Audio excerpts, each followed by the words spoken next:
All right, we're back. I attempted the level 2 nights ago, and this is where it ended up. I got to damage the boss. I did some damage to the boss, but in the end, it was a little bit short. Still had some cards left on Banner Spear, but not nearly enough to deal the 53 remaining damage to the boss. Then I wanted to try the level again last night. And then my wife's leaving work, and she gives me a call saying, "Hey, come rescue me," because she had a flat tire. So that was a whole thing to deal with last night, and then had to get the car taken care of this morning. So what am I trying to do here? I can just scenario lost and delete map. So time to try again. The boat event that we got is insignificant. I think my characters got, get rid of these. My characters were all muddled, but I don't think anybody attacked on turn 1. So we'll reread the text and then get going.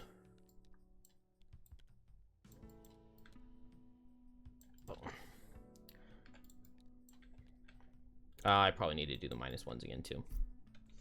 I'm not actually certain if it reset the dex or not. Oh, no, it didn't.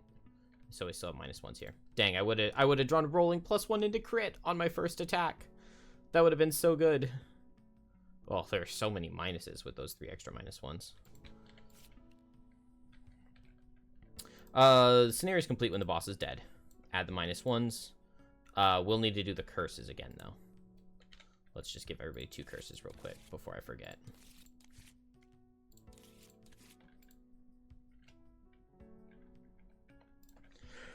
The dome hangs in your submersible's window, a great sunken moon. The image of it has followed you for months. Ever since your first vision back on the jagged shoals, you've been bombarded by flashes of this place, and now you're here. The shards of the crown are secure in the hold, and the end of all of this is within your sight. You approach carefully, hoping to avoid detection, and with a bit of luck, you manage to make it inside without drawing any attention to yourselves. The dome is abandoned. Rocks are strewn about, and broken coral litters the ground. No one has entered this place in many years, a temple scorned by its own petitioners, but that works to your advantage. You pilot your way over to the pedestal, finding it in the same poor condition as the rest of the structure. Sickly brown plants have adhered themselves to the sides, and a few branches of stony coral have begun to grow at its base. Working together, you draw each shard from the external hold and place them on the pedestal. It's a delicate process. You must fit each piece together, being sure not to damage them with the bathysphere's clumsy controls. The air is getting muggy, and you distantly recognize that you'll need to resurface soon. But this will only take a moment longer. The crown is almost back in one piece. The shards are joined so they form 2 parts of a whole, and then, with your breath held, you ease the 2 halves together. But no.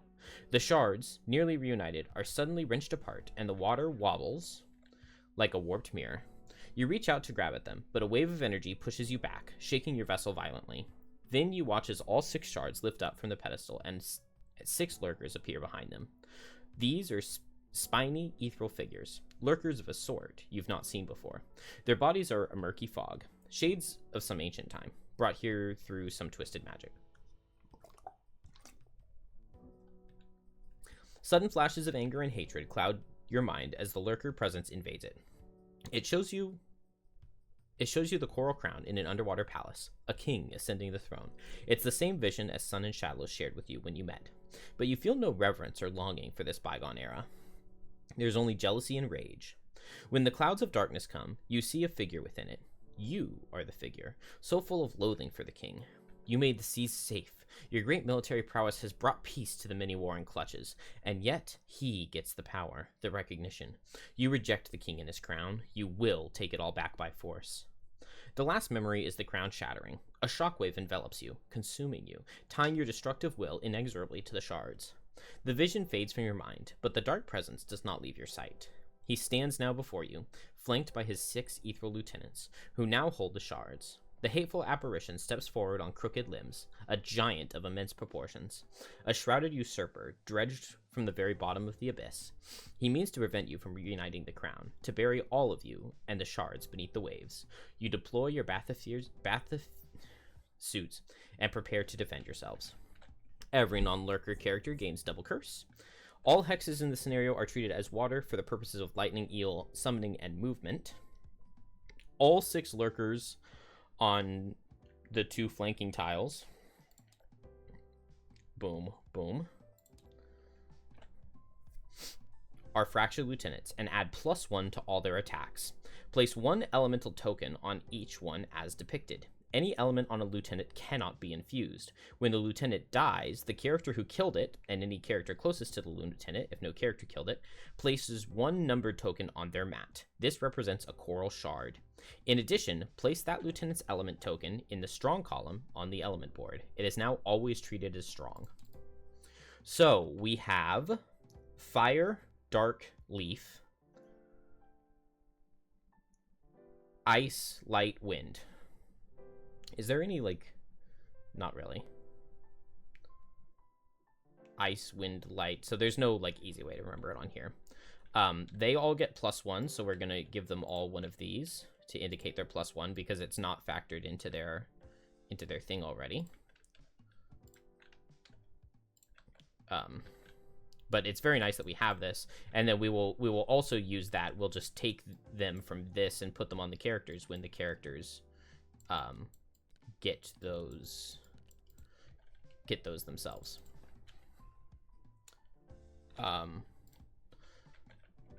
One more bit to go. So Fire, Dark, Leaf, Ice, Light, Wind. For each crystal shard on a character has on their mat, they add a cumulative +1 to 1 of their attacks each turn, targeting non-boss enemies. I think that part's really dumb, that it's only non-boss enemies. At the start of any character's turn, they can give any number of their crystal shards to an adjacent character. If a character with crystal shards becomes exhausted, the shards are given to the closest character. The Fracture of the Deep is immune to all conditions and damage at this time. I'm just going to check real quick. I already have the FAQ pulled up. I'm going to see if it has anything for 60. No. Scenario 60 should have item 224 as an item reward. Let's see. I can,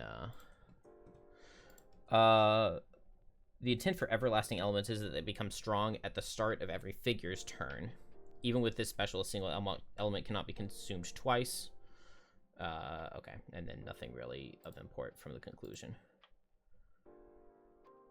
Item 224, we'll try to remember to do that, assuming that we can win. And let's go.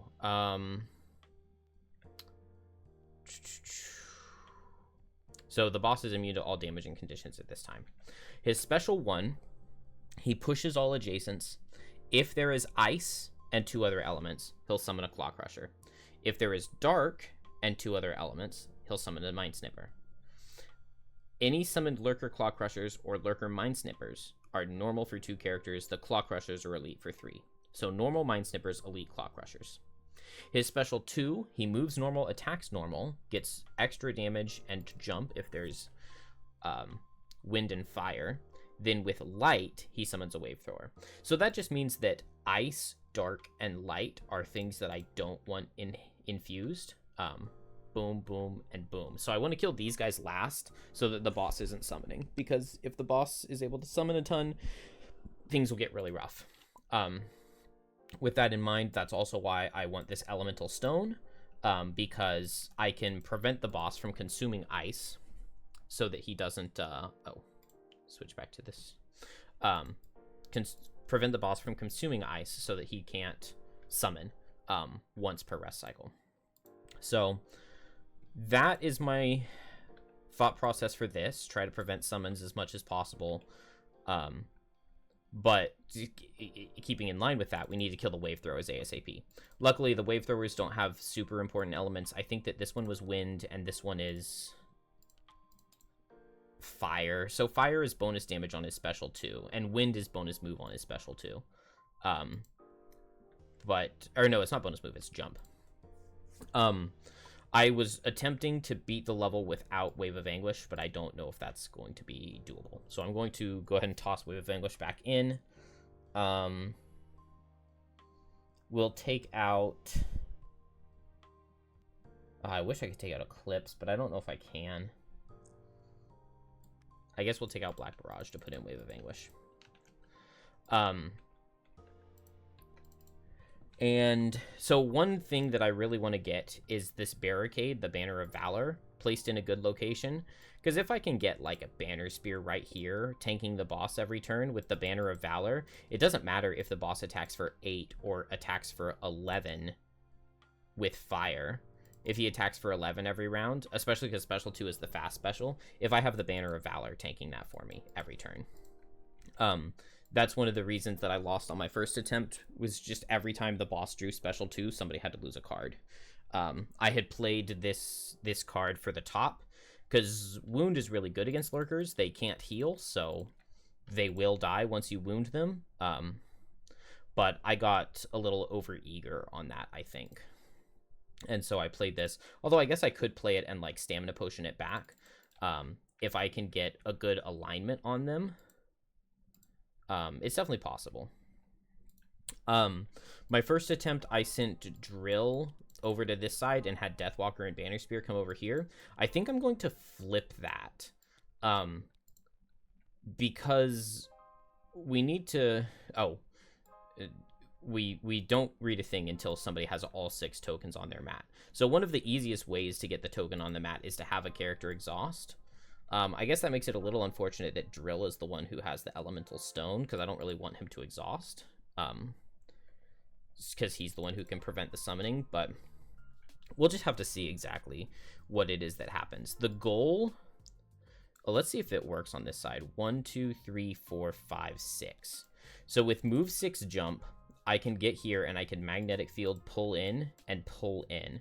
And then I can go for like a B-Max plus Scalding Blast plus Power Potion turn.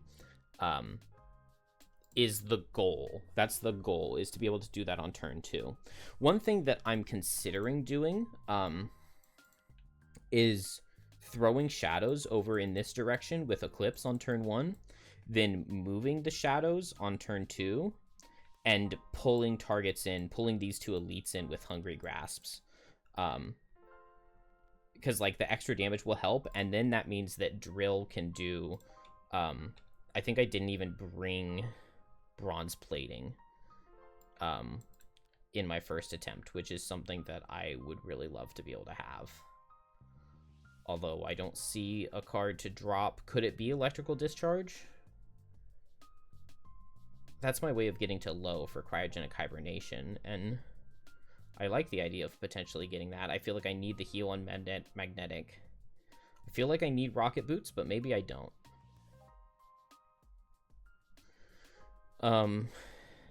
Because if there's any card to drop, I think it's Rocket Boots. Because I have movement. I can move on turn 1, and we've got the Snow Imp to help get over there.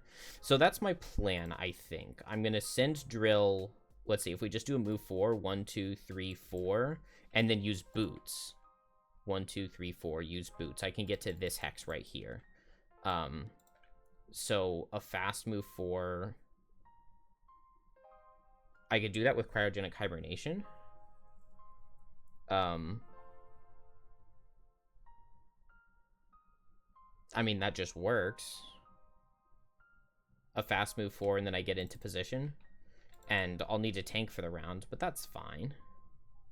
Cryogenic Hibernation and Processing on turn 1. Let's see. Kill 3 or fewer enemies. Have 1 or more cards in your hand each time you rest. Never end adjacent to an ally. Wait, we're looking at Drill. Drill's going off on his own. Although, I guess if I want to pass my tokens off, I'll be ending adjacent to an ally, but we'll see. Not necessarily, because it's at the start of your turn you can pass your tokens. Heal an undamaged monster, add 2 cards to the lost pile before your first rest, remove a negative condition from yourself or an ally. Those all really suck. Maybe we'll crit a lightning eel or something. Suffer damage from an attack while you long rest. Never play your lower initiative. Kill the final monster to die. I think my plan is going to be for Deathwalker to be the one fighting the boss. I think. So, I guess the question that I'm...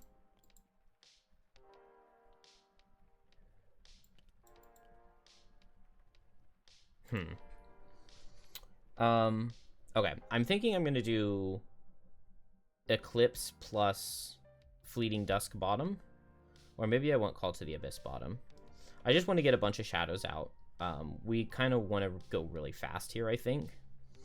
So let's do Eclipse plus Call to the Abyss. From here, 1, 2, 3, 1, 2, 3. Okay, there won't be any problem on getting shadows to reach. Let's do Call to the Abyss plus Eclipse for Deathwalker, and then we're going to do the Cryogenic Hibernation bottom for move 4 and Processing and Boots to get to right here, and then that just leaves me with Banner Spear. I'm kind of thinking Banner of Valor. Maybe I do that on turn 2, because I would love to have like Banner Spear right here, Deathwalker right here, and Banner of Valor back here, to where it could take some AoEs from like Mind Snipper getting bonus target and Wave Thrower getting damage. It's only 5 health on the banner, so that's not that much. That has me a little bit afraid.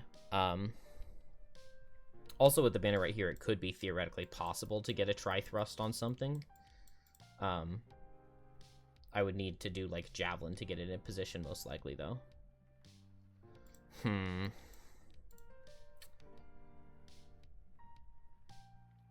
Let's go late and move, and potentially move Deathwalker. I think I'm okay with this like this. And we'll just see what happens. Most likely Lightning Eel's just going to come up right here. Mind Snipper's really fast. Is this going to mess anything up? I don't think so. Maybe it is, because this guy has so much movement and he sees multi-target, so he wants to go to this hex. Move 5, attack here, attack here. This shouldn't be an issue, because now I just move Drill to here instead, and then I pull this guy this way. And so that won't be an issue. So this guy comes here, attack for less, but he has plus attack. So it's attack for 5 here and here with Pierce. And they can't set Dark. So attack for 5, it does 5. And attack for 5, it does 6. Oh my gosh. This is a horrible start. 1, 2, 3, 4, 5. Attack for 4, attack for 4. Okay. I just have to restart, because Deathwalker literally died on 10 speed on turn 1. That's not good. That is not good. Can we get a turn of... we got the good special out of the boss, where he just stands still and summons, which doesn't do anything yet. But I think that was just too... That's too rough of a start. I guess we're gonna get new battle goals, or... we'll just keep these same battle goals. It's fine. They weren't fantastic, I know. And so we'll just put the new ones that get drawn back. And we're just gonna go, I think, with the same strategy. I mean, I don't think there was anything super wrong with my strategy. Okay, I do need to add the curses again.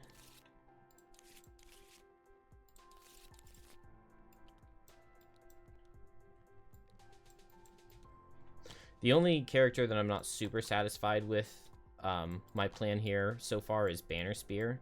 I think everybody else, it's a perfectly reasonable plan.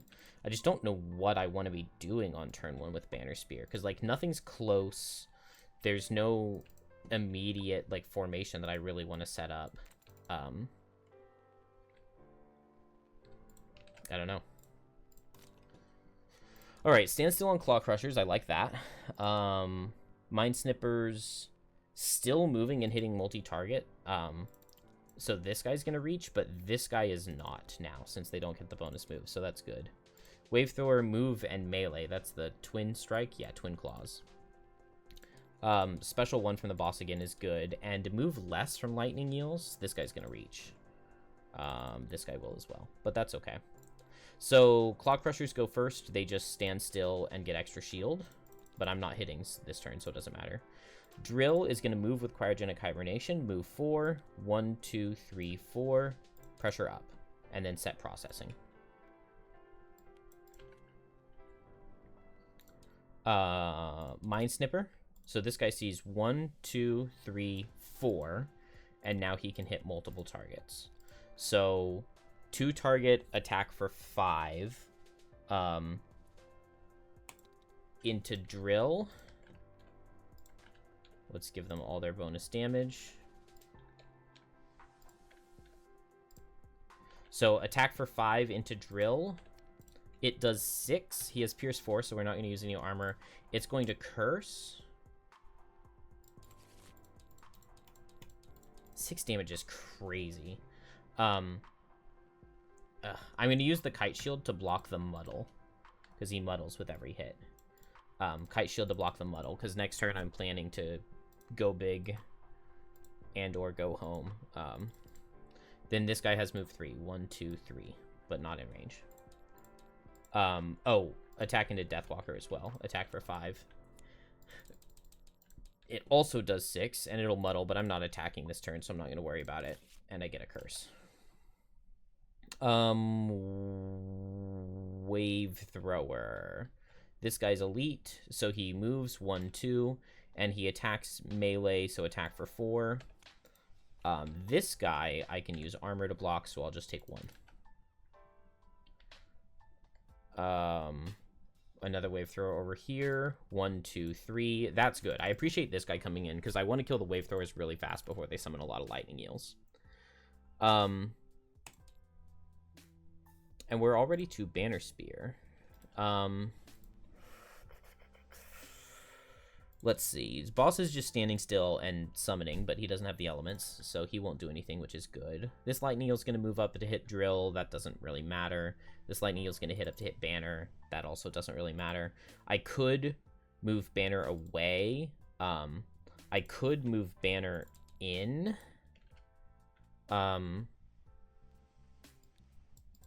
Combined effort, move Deathwalker in, and then use like the Snow Imp to move my characters like this and get a disarm.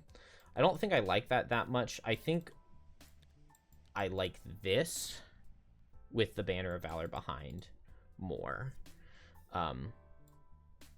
So we'll just move with combined effort and then move Deathwalker and then just not do anything with the Rallying Cry.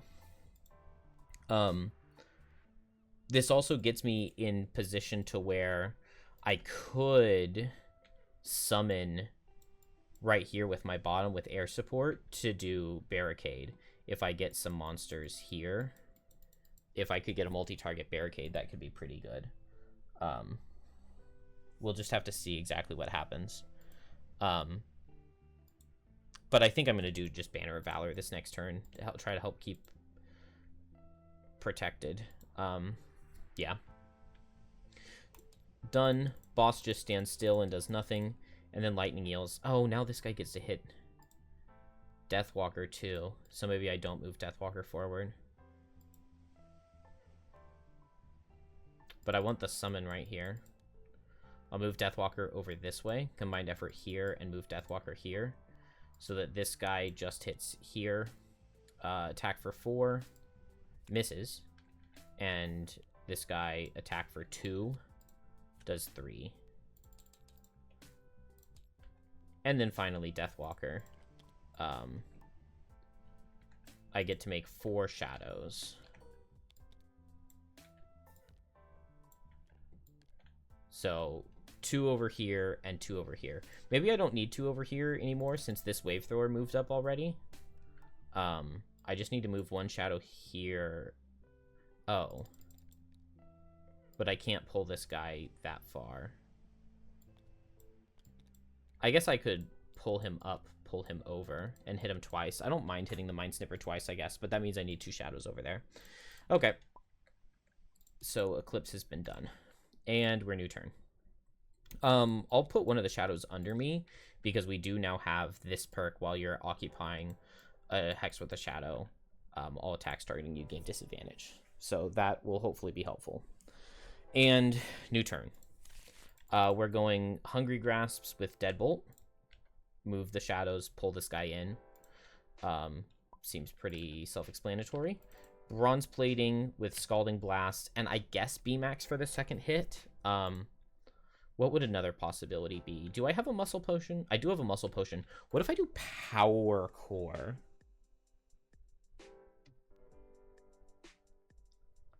Let's do Power Core. I was thinking I wanted the heal, but,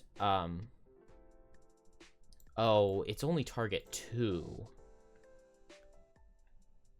Yeah, because I want both of these items. I could have brought this Flashing Axe to make Power Core target 3. Target 2 Stun Wound is just kind of nice. It also only moves my pressure down 1, so I go up with Bronze Plating, I go down with Power Core.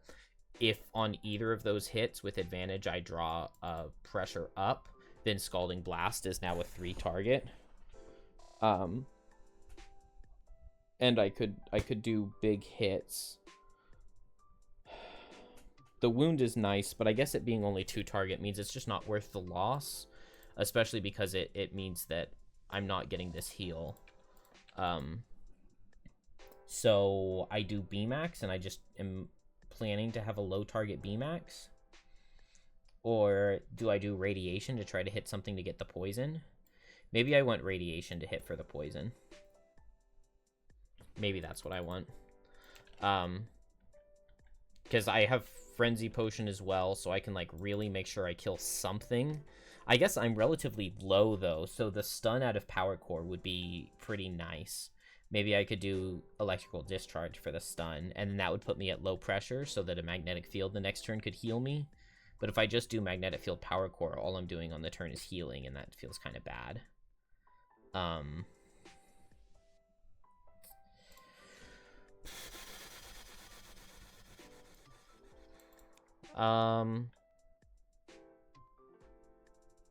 think I'm going to do it like this. And then the plan is going to be to hopefully Stamina Potion back Scalding Blast and be over pressure again. Which maybe I could do like Scalding Blast with Power Core this next turn or something to get back to over pressure to finish off some kills. Hunger Grasp with Deadbolt to pull things into position. I'll have to use Boots, but that's fine. And then I'm thinking the Barricade Summon right here with... I guess if I use the Forest Imp, I could move Deathwalker forward, and I could get the Snow Imp. I can move Deathwalker forward and get a Boldening Blow. I like that. So let's give this a try. Oh, what a disgusting card out of Claw Crusher. I guess at least he's not attacking me, so it's just to retaliate, but it means he's not going to take any damage from me. I guess at least he's fast. But he shields and retaliates.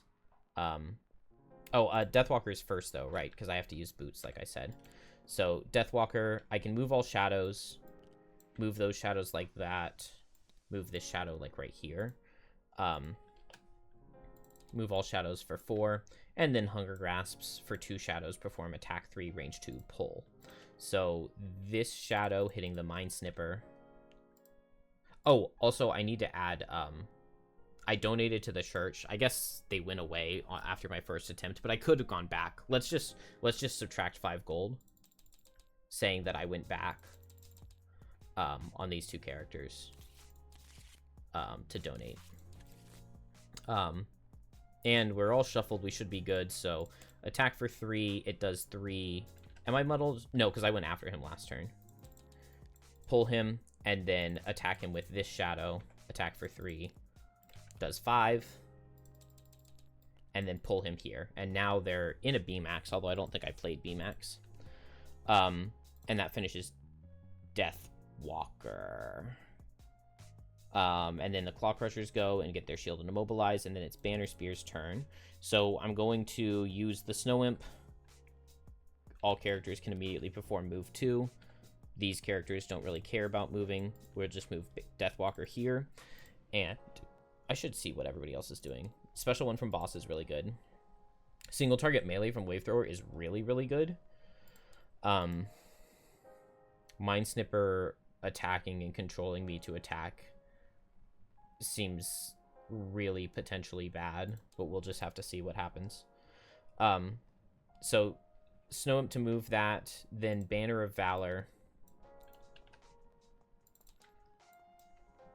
Negate the first source of damage, and then Boldening Blow. Now that we have 2 allies, we can hit this guy for 4. Okay, it does 4. We get 1 Bless, and we'll give 2 to Deathwalker. And then I'm going to go ahead and Holy Rain and Stonewall Potion. So 1 Bless to Banner Spear, 1 Bless to the Banner, and 1 Bless to Deathwalker, and then wards on everyone. This guy took 4 and got disarmed, and Banner Spear is done. Lightning Eel, he's disarmed, so he doesn't do anything. This guy is just going to move 1 and attack Drill for 3. It does 5. And I don't have any armor at all. So this puny little lightning eel is going to absolutely dominate me. That's crazy. And we're on to Drill. So start with Bronze Plating, pressure up, +1 to all attacks. And then what am I doing first? Radiation, because it doesn't lower me? Or do I want Scalding Blast first? I think I want Scalding Blast first. And I just want to draw 1 pressure up. So we'll Power Potion, +2 to all attacks. Muscle Potion, strengthen ourselves. So attack +1 to 6, +2 to 8. So attack 8, 8, 8. Then suffer 2, gain an experience, and double pressure down. So bottom, attack for 8 with strengthen. There we go. We got a pressure up, so we'll do 1 pressure up. It does 8. Attack for 8 into shield 4. Okay. It does 9, which is 5. Then I take 2, retaliate. And then attack for 8. Show me a crit. There we go. Attack for 8. It does 16.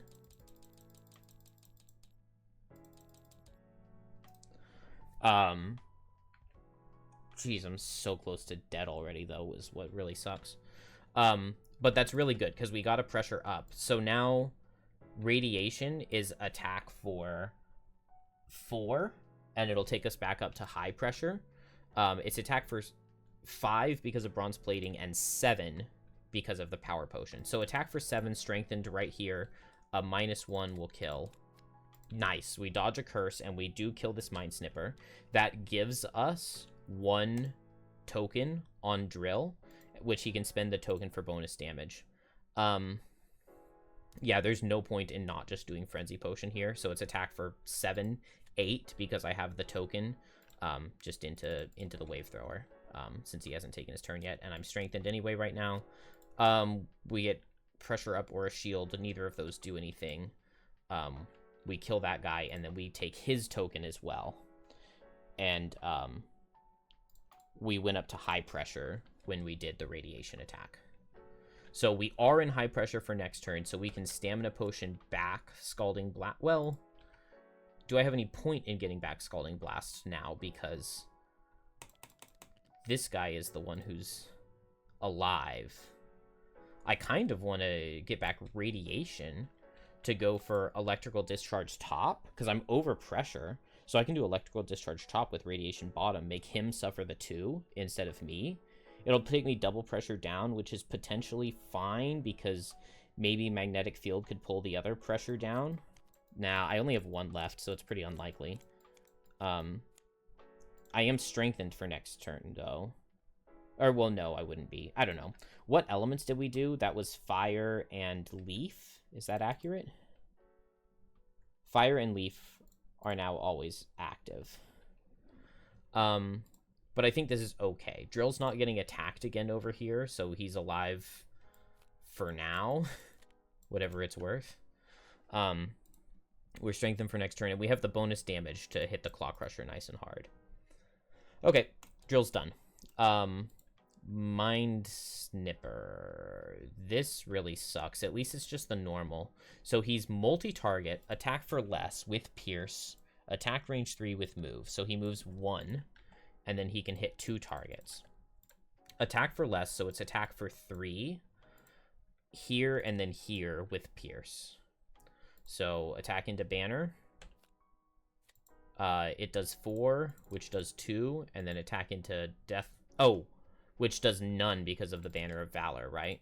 Banner of Valor negates the damage. And then into Deathwalker. It was attack for 3, so it does 1. Then all targets of the attack ability. Control all targets of the ability in initiative order to attack for 3. Do they focus on the banner? I feel like they do. Deathwalker was first, so do not crit Deathwalker. Show me a 0? That's so stupid. So Deathwalker does 3 damage into the banner, and now Banner Spear is going to kill it. Oh no, Banner Spear would focus on Deathwalker because she was faster, right? Okay, at least I draw a -1 there. Unfortunately, the normal doesn't muddle. The elite muddles with every hit, so my attacks into myself would have been muddled. Man, I hate that Mind Snipper card. Wave Thrower moves forward, move less, but he still has move 2. And then attack for 5 into Banner Spear. And it does 2. And then the boss tries to summon, but he doesn't have the elements he needs to summon. He needs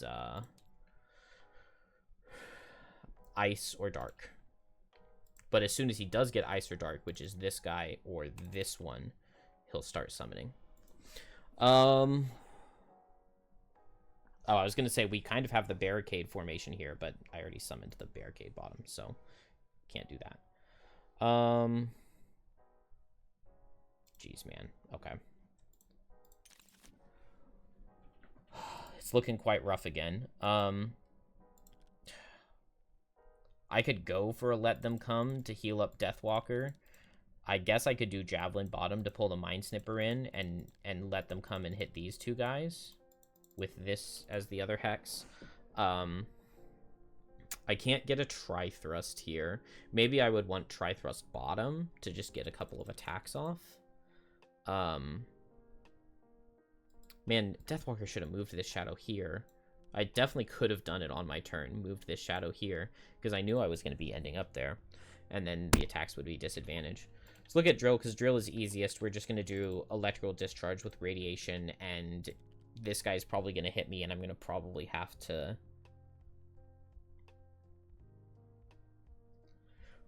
lose a card, probably lose Beamax, and then next turn I can Magnetic Field plus Power Core and get a good heal off.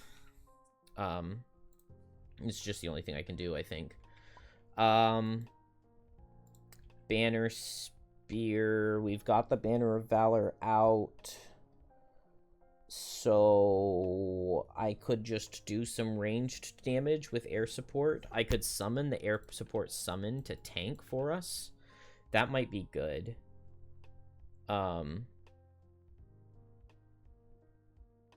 would love to get like a meat grinder on this wave thrower. I want to get this wave thrower down. What can...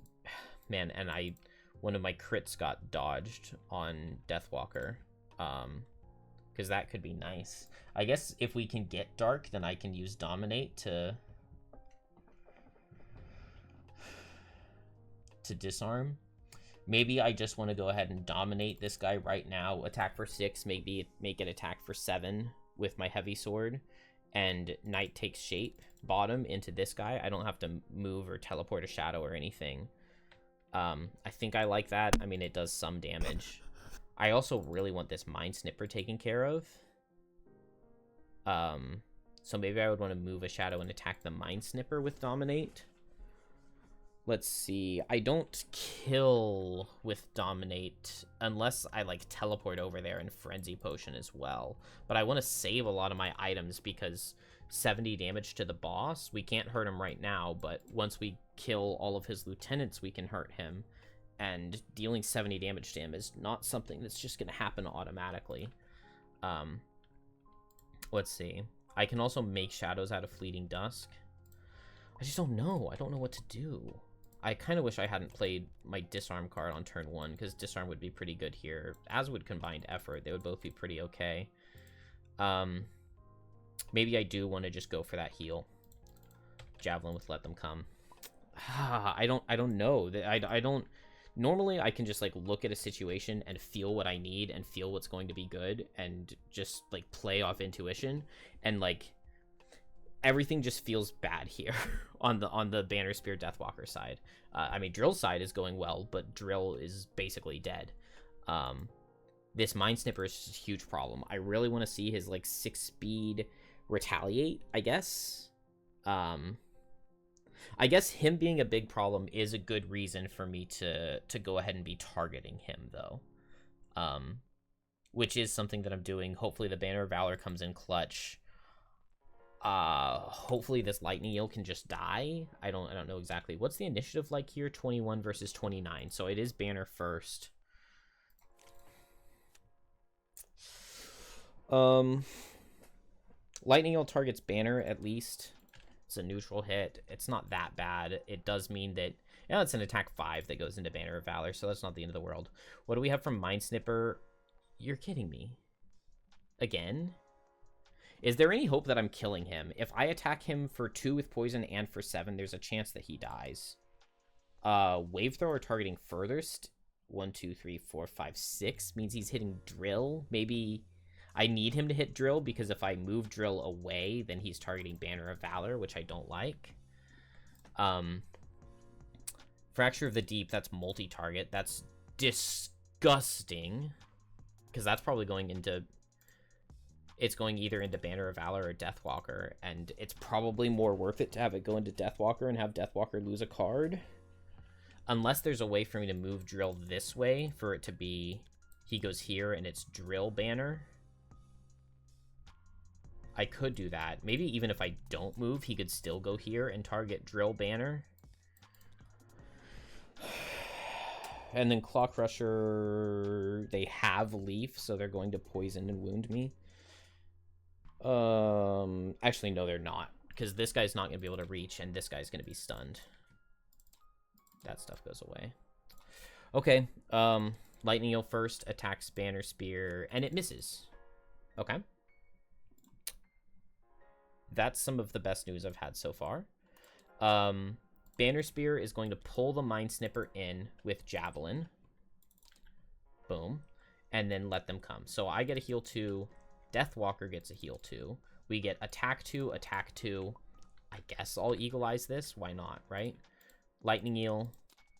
Okay, nice. Lightning Eel takes 4 damage, and then the Mind Snipper takes 3. I really like that, because now I could very possibly kill the Lightning Eel with Banner Spear. Or, Deathwalker is her name. And Banner Spear is done. Drill. So, Radiation, move 3. Your next self-damage, make an enemy suffer that damage instead. Oh. This guy moves here and attacks for 3. And Drill loses a card. So move 3. My next self-damage goes into an enemy instead. Electrical Discharge is now attack for 5, gain an experience, double pressure down. And then he will suffer 2 instead of me. I'll spend my 2 tokens on it, so it's attack for 5, 6, 7 into shield 2. Attack for 7 into shield 2 with a strengthen. 8. Okay, at least I had that strengthen. So it does 6. We already did the suffer 2. He gets stunned. I double pressure down.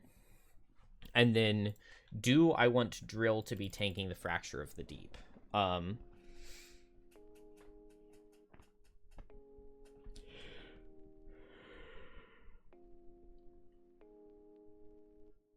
Is that who's hitting next?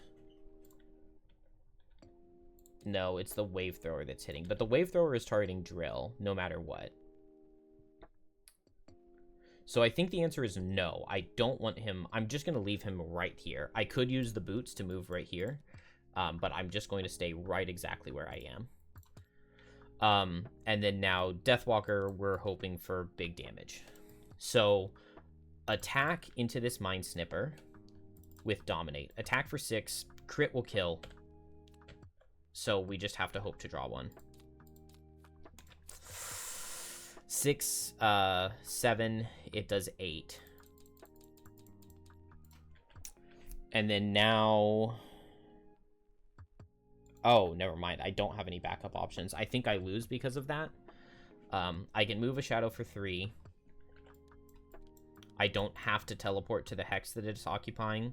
Now I can attack for 3 into this lightning eel. He's poisoned, so it's attack for 4, so a +1 will kill him.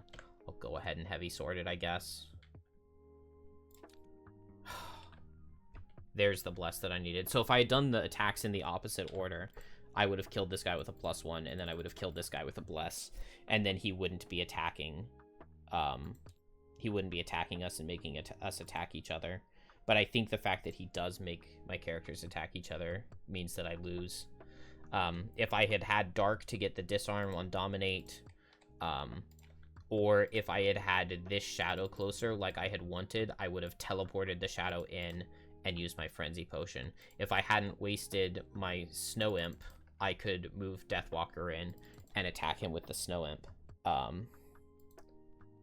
But I think that this guy's surviving. I don't think I have any tools I can use on him, because none of this stuff reaches. And so I think it's just over. I don't know. I mean, he's barely attacking, but the problem is he's barely attacking, and that's going to make my characters kill the Banner of Valor, which is really bad. And then now the Banner of Valor doesn't tank the boss for me like I wanted it to. I wanted him to go 1-2, hit Deathwalker first, have the Banner of Valor block that, and then hit Banner Spear. Because Banner Spear is his primary focus. So, yeah, if the modifiers had just been in a different order, we would have been in pretty good shape, I think. But as is, I needed myself a way to guarantee being able to Frenzy Potion, which just meant I needed this shadow closer. Literally, if I had just had this shadow right here, I would have teleported to it and been able to Frenzy Potion and pick off these guys. Although I think that means that this guy would have reached me. So, I don't know what the right play was. Anyway, Wave Thrower, attack for 4 into Drill. Oh, it pulls a -2. Does Drill have any armor? No. Drill takes 2, but he survives. And then Mind Snipper. So, attack for 2 into Banner. It does... no, attack for 3, because he gets +1, so it does 3. He has Pierce and everything, so there's no point. And then attack... I guess I'll have it attack the Banner. Because Banner Spear is its primary focus, because she was faster. And then the secondary focus is just anything in range 3. So we'll hit the Banner. It's attack for 3, so everything kills. Yeah, because all the other stuff had been drawn already. And now only Banner Spear attacks, so Banner Spear attacks for 3 into Deathwalker. Nice. Beautiful time to draw the -2. And I only take 1. Now the boss comes, so he has to move 2 steps to hit either Deathwalker. But I think he comes here, and he'll hit Banner Spear, and then Drill. So, attack for 7 into Drill. And I have to lose one of my heal cards, or I lose 2 cards from here. We'll drop Processing and Cryogenic Hibernation. And then attack for 7 into Banner. Banner would take 7, so we'll block 5 and take 2. Claw Crusher gets closer, 1-2, and then this guy was stunned. It's not over, but it doesn't feel good. Can I do this? I'm not strengthened anymore. There's like no way that magnetic field is killing. I guess this is one of my faster options though. Magnetic field, yeah, it's attack for 5. So a crit does actually kill the Claw Crusher, which would be kind of nice. It would give the boss dark, meaning that he can summon on special 1. And my banner is gone, which means that now the boss's special 2 is just going to one-shot all my characters. And we just really didn't do any damage over here, and Deathwalker's shadows are so out of position. And I don't have a defensible position on Banner Spear herself. I mean, maybe I should be teleporting over here. Maybe that's what I should have done. I should have teleported Banner Spear over here. And then I could have attacked for 3 into this Claw Crusher or something. I don't know. I've got lucky that the Wave Thrower hasn't summoned, but I just don't have much of anything I can do without throwing out all of my burst, and doing that is really terrifying. I think I summon the air support to tank, which kind of means that my top is going to be doing nothing. I'll attack for 2 right here. And then I probably have to short rest because I have to have cards in hand. And so I guess I'll do just Electrical Discharge for the stun again and Power Core to heal up. Fast card out of Lineal. It's just this one, but attack for 2. Yeah. Kills Drill, so I have to drop a card, which I guess I was planning on doing that anyway, wasn't I? Fast card out of Mind Snipper. I hate that. Banner Spear can go first with boots. So Banner Spear at 10 with boots. Maybe just attacking is better. So I'll move here and attack for 1 with Tri-Thrust. On the left and on the right. I deal 1 damage. Okay, now air support, attack for 4 into this guy. No, I've got to do a melee attack. Melee attack 2 into him. Okay, well, he dies and I get 1 rolling shield and I get 1 token. I guess is something. Now all the Mind Snippers are dead, so that's good. Special 2 out of the boss. He sees 1, 2, 3 or 1, 2, 3. That Mind Snipper is ice. So he goes 1, 2, 3. Because Drill is closer bird's eye. And he attacks with fire, so it's attack for 11. And Drill will lose a card. But he doesn't get to summon, because this one he needs light to get a Wave Thrower. Deathwalker, Deathwalker is going to make a shadow with Fleeting Dusk, and then attack through said shadow with Fluid Night. Am I attacking next turn as well? I guess maybe with Strength of the Abyss. I'm just trying to decide if Slippery Sword is at all worth it, which is probably not. Is this a multi-target?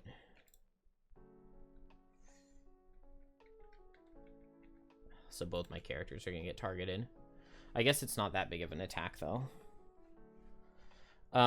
Yeah. Attack for 5 into this guy with Fluid Night.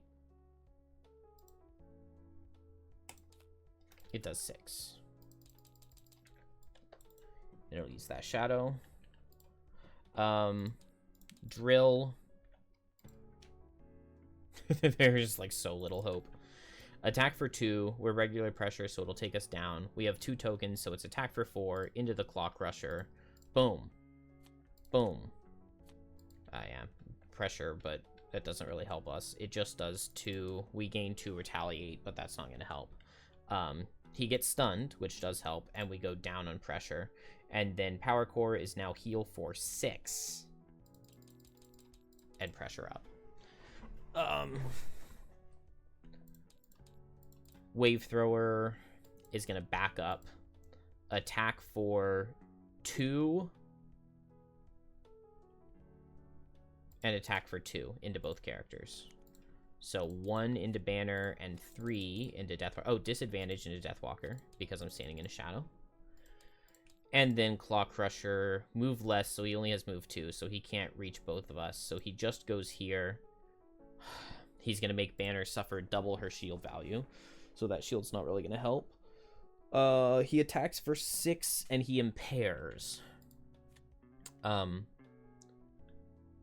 was attack for 7. He does 6, which gets reduced from shield down to 5. And then I suffer double the shield value, so 2. And we're new turn. Theoretically, technically, still alive, but only theoretically and technically. My big problems here. I need to get out a bunch more shadows. I need to group my shadows up. I need to... I need to keep Deathwalker alive. I need to kill this Wave Thrower. I would love to get like a meat grinder on this Claw Crusher, but that's a little bit... No, that's too scary for Deathwalker to do. She can't do that. So in order to get more shadows out, I need Fleeting Dusk bottom, and I need Call to the Abyss bottom. I need Deadbolt bottom to move shadows into position. And then I can Wave of Anguish on the boss, and hopefully I just kill the boss in a single turn. I'll need to long rest to get my Eagle Eyes back, because I do have curses. So I would love to get a melee attack here that does good damage. I guess Strength of the Abyss is an attack for 4. Slippery Sword makes it attack for 6. So attack for 6 into this guy. Once again, crit kills, but that doesn't feel very consistent. Even if I do draw a curse, it still does 8 damage, which leaves him with 3 health. So if I could be relatively likely to deal 3 damage to him, my easiest way to do that would be like Tri-Thrust Air Support, I think. Another option I really like is summoning Air Support and disarming this guy and giving Deathwalker a Bless, but that gives us Frontline to tank for us, and it disarms this guy, which I really like. Drill is distracting over there, so Banner of Valor in the trash. That just did not work with all the multi-target. Let Them Come, I'm fine with dropping. So am I going Air Support Boldening Blow or Air Support Tri-Thrust to try to kill the Wave Thrower? I think I want Air Support Boldening Blow, and then that means here...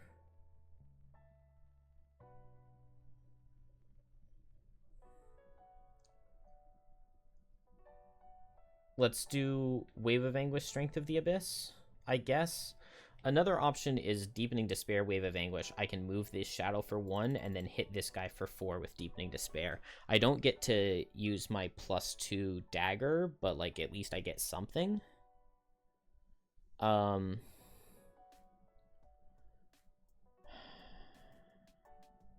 don't know. I don't know what is best. This is Drill's final turn.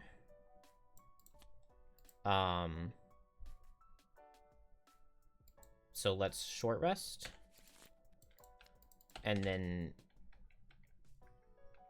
I'm in regular pressure, which does not give a wound. I would love to put a wound on this guy.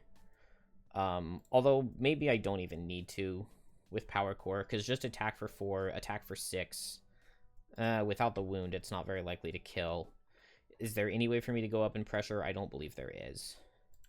We will get the emergency reboot. So...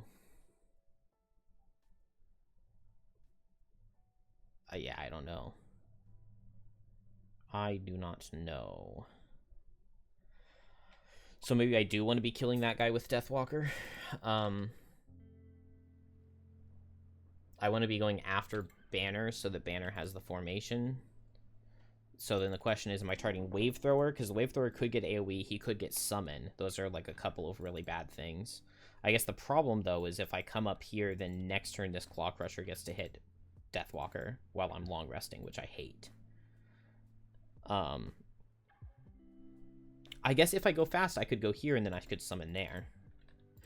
There we go. But that means that I'm the focus of this guy if he goes fast.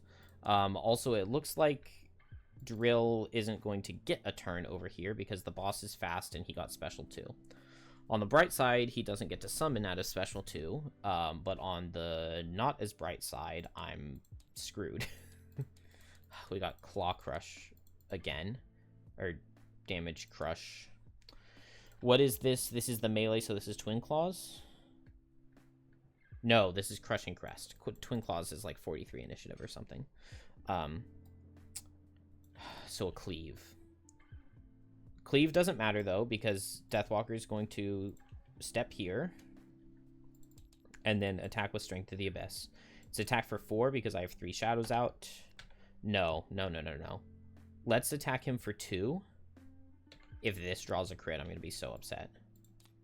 Okay, it does 3. And then now I need a +2 to kill. I could Frenzy Potion. But Precision Potion makes a miss a +2. So we'll go Slippery Sword, so we get attack for 6 out of Strength of the Abyss. Haha, sucker. Alright, we miss, which will get Precision Potion, which will deal 8 damage, and this guy dies. And we get 1 token here, and Deathwalker is Dunwalker. Boss targets Drill. I guess Drill has a chance to survive this? No, because it's attack for 11, right? It does not miss, which means that Drill dies. So all cards go into the discard. Now, here's what I don't know. What happens on this turn? Do I still go at 21 initiative? But, like, I didn't play any cards, which means am I long resting? But I didn't declare long rest at the beginning of the turn. Like, it does not specify what happens on this turn. One cheat scenario when you would become exhausted, which is right now. Instead of becoming exhausted, gain stun and invisibility, lose all of your cards, recover 4 lost cards, then discard those cards. So what happens on this round? Do I take a turn and then I lose my invisibility and stun? Or do I keep my invisibility and stun and I get to long rest for next turn? Because if I don't get to keep these cards, or if I don't get to long rest next turn, then I have to short rest and lose a random card. I would like to be able to long rest next turn. But I just don't know if I get a turn or not at 21 initiative. And I looked it up 2 days ago, and I didn't see an answer anywhere. I looked at a drill. I looked at a drill character guide, and they didn't answer it in this. So, I don't know. I do not know. What I did yesterday, day before, what I'm going to do is we're just going to skip me this round because I don't have any cards played. So, like, how would I have initiative if I don't have any cards played? So I'm not taking a turn this round, so my stuff isn't going to wear off. I will still be stunned and invisible for next turn. Not wounded, stunned and invisible. And so we recover 4 cards and put them over here. So the cards we're going to want, I guess, Scalding Blast, because that's pretty good. Bronze Plating is my fastest card. Radiation does good damage. I can go down to low pressure, and there is ice. So Cryogenic Hibernation is also not bad. So it's probably, my first turn is probably going to be Cryogenic Hibernation plus Radiation, because I'll get to Brittle and then attack for 6. No, not Radiation. Scalding Blast. I'll get to Brittle and attack for 6. So Bronze Plating's probably the card that I'll drop. Maybe I would want a Radiation. It would only be attack for 4, but I can spend my tokens, and then the following turn I could Brittle and attack for 6 with Scalding Blast. So that's my plan there. Boss goes, he did his stuff. Lightning Yell, I guess, is going to head over this way. Banner Spear is going to summon the Falcon. And now we are in a... How much move does this guy have? 4. 1, 2, 3, 4. Okay.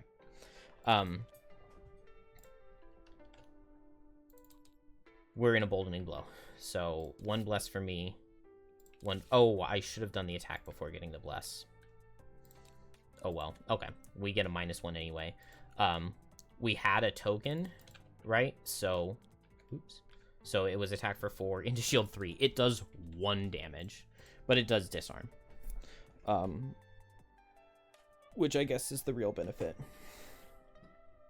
Lightning Eel moves towards me. 1, 2, 3, 4. Drill doesn't take a turn. Claw Crusher goes 1, 2, 3. And this guy's disarmed. And then the Wave Thrower is dead. I don't know. Maybe it would have been beneficial for Drill to take a turn here and to just short rest. This next turn. I don't know.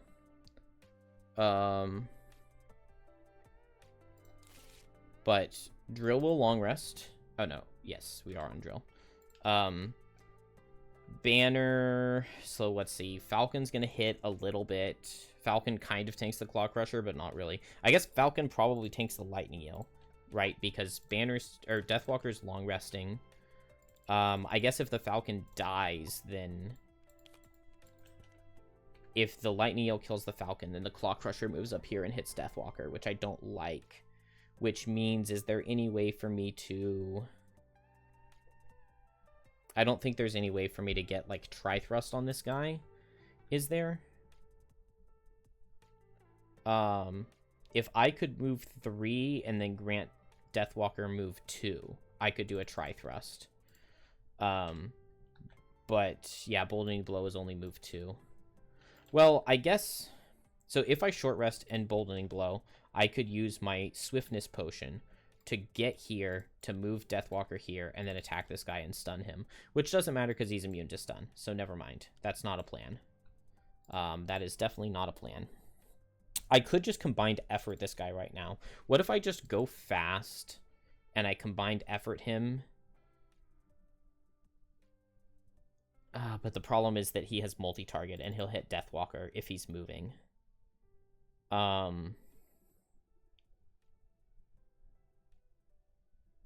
I could go fast, hit him with combined effort, and run this way. I was thinking run this way, but Lightning Eels are never multi-target. Oh, yes, they are.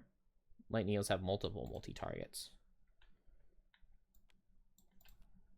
I think they have 2 multi-targets, so a 2 in 7 chance that he's multi-target and he'll be hitting Deathwalker. At least they're reduced damage, so there's a chance that it wouldn't kill. Do I have any, like, really good odds of anything? I think I like combined effort into the Claw Crusher, and I like...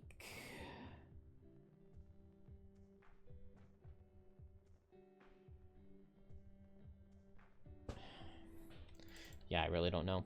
I think it's just going to be set for the charge combined effort. We'll figure it out from there. And then I need to long rest here because I'm disarmed anyway.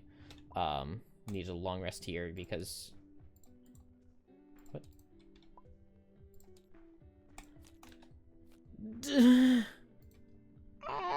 Oh, it's so bad. He's going to kill my birdie, and now I'm not going to be able to combine effort this guy. Even with me going at 6. Wow, that sucks. I already used my boots. There's a chance that he misses the kill. What's Claw Crusher doing? Attacking and poisoning. Boss is going fast, but it's only move 4. 1, 2, 3. 1, 2, 3, 4. Oh. Alright. Lightning Eel comes up. -2. No. Falcon dies. The big downside to that is now I can't combine effort into this guy. I guess the benefit is that now I just move here and the Claw Crusher can't hit Deathwalker. I guess we'll call that a benefit. I think I'm going to go ahead and Stamina Potion back the air support. Because this next turn I'm not going to be able to do it because I'm going to be impaired. Lightning Eel is gone. Banner, I guess I attack for 2. There's a chance I draw a bad card or... Okay, yeah. got rid of my curse. Oh, it was attack for 3 because I had the token. Boss, I'm invisible here, so he goes 1, 2, 3, 4. Yeah, puts him 1 hex away from being able to reach. Lovely. Lovely, lovely, lovely. 1, 2, 3, 4. Claw Crusher, he can only be single target. Attack for 6 into banner. It does 5. And it poisons. Oh, on Banner Spear's turn, I should have had her give her tokens to Deathwalker. I didn't think about that.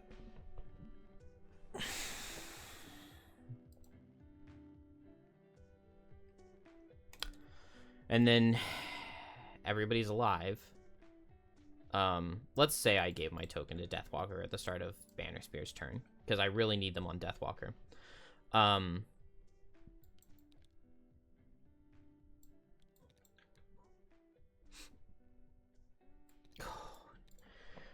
What do I do? What do I do? What do I do? What do I do? Okay, let's take a moment to assess. Only card we've lost so far is Eclipse here, so that's really good. We have most of the combo, we just don't have a Frenzy Potion. That's fine. That's not that big of a deal, right? I need to get more shadows out, which means that that's what I want to be spending my bottom turns doing. I could lose cards to damage if I need to.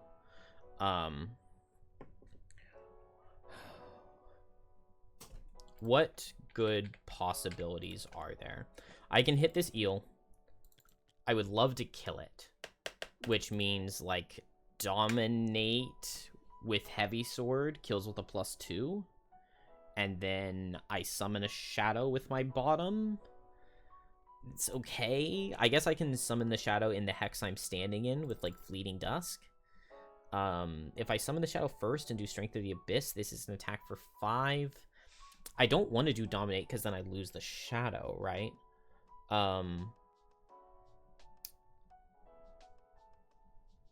What if I do Night Takes Shape bottom to try to like guarantee that I pick up the kill? The problem with that then is that in order to go fast enough, I have to do something like Hungry Grasps, which maybe isn't that bad. Like if I just move this shadow for 3 and I go Hungry Grasps into this Lightning Yield, I can do that at 5 initiative if I need to. And then 2 attacks for 3, I do Night Takes Shape bottom to try to guarantee that I pick up the kill. And that's that. I would at least kill this Lightning Eel. I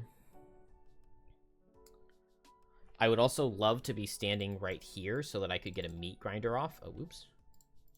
Oh, I also have 2 tokens to use on Deathwalker.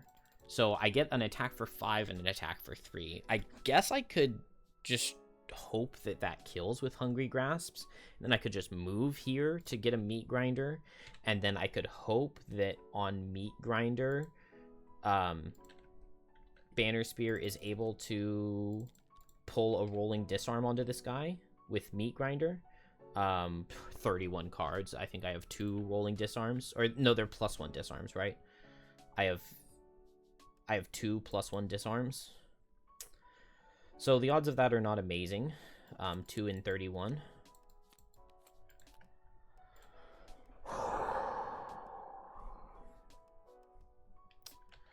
Let's look at Drill first, because Drill is the easiest thing. We get these back, which is good. We still have the Elemental Stone. We haven't had to use that to prevent a summoning yet. We'll drop Bronze Plating. We'll get these cards back. We'll go down in pressure on the Long Rest.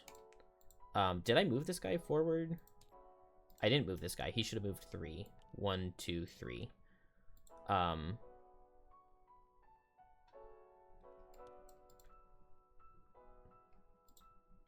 Does that mean that Cryogenic Hibernation doesn't reach now? Because this is just a move 2. Move 1, 2. And it doesn't reach.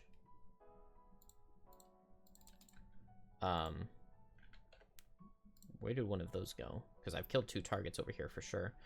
I think that means that Cryogenic Hibernation does not reach. Which I would classify in the bad category. boots don't help me because I have to end adjacent to a monster in order to use the boots.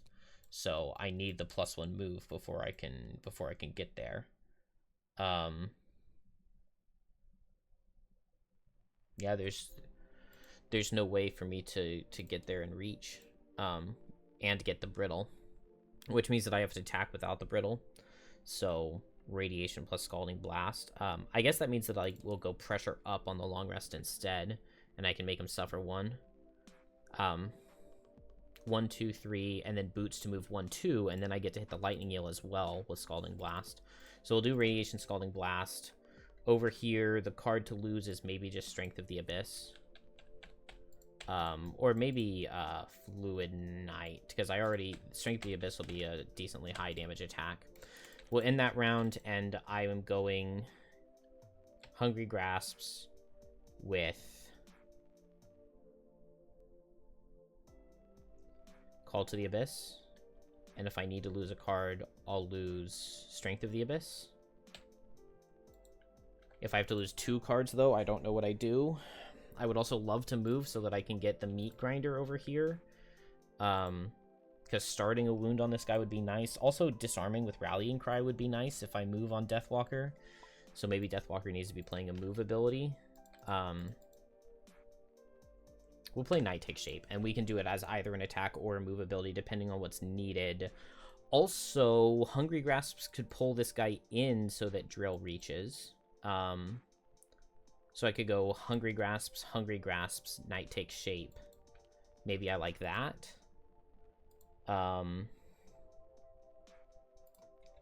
And then that means that Drill can go fast, and I can hit with Cryogenic Hibernation and Radiation to get back down, and then I can get an extra Brittle. And then on Banner Spear, I could go for +1 damage with Rallying Cry Banner. One benefit to Rallying Cry Banner is that I could place it here, and then I could move here and Meat Grinder next turn. So what if I just go late and I Rallying Cry Banner air support? Then I don't need Deathwalker to come in. There we go. There we go. There we go. There we go. We found it. We found it. Late Lightning Eel summon card out of boss is really good because he does have the ice. He does have the ice because we killed this Mine Snipper. And we've killed that Lurker. That's wind. But ice is the only one that he would summon. So we will block him from consuming ice with the Elemental Stone. After ordering of initiative, choose an element. This element cannot be consumed or infused by monsters. Boom. We will also, during order of initiative, use Boots of Quickness on Deathwalker to have her go down at 5. At 5 on Deathwalker, we will do an attack with Hungry Grasps into this Claw Crusher, a disadvantaged attack for 3, draw a curse. Hey, there we go. Does no damage, we pull him. Now we get an attack for 5 out of Hungry Grasps into this Lightning Eel because we're using these two, what's it called? We're attacking from the shadow, so it is not disadvantaged. It does 6. Now,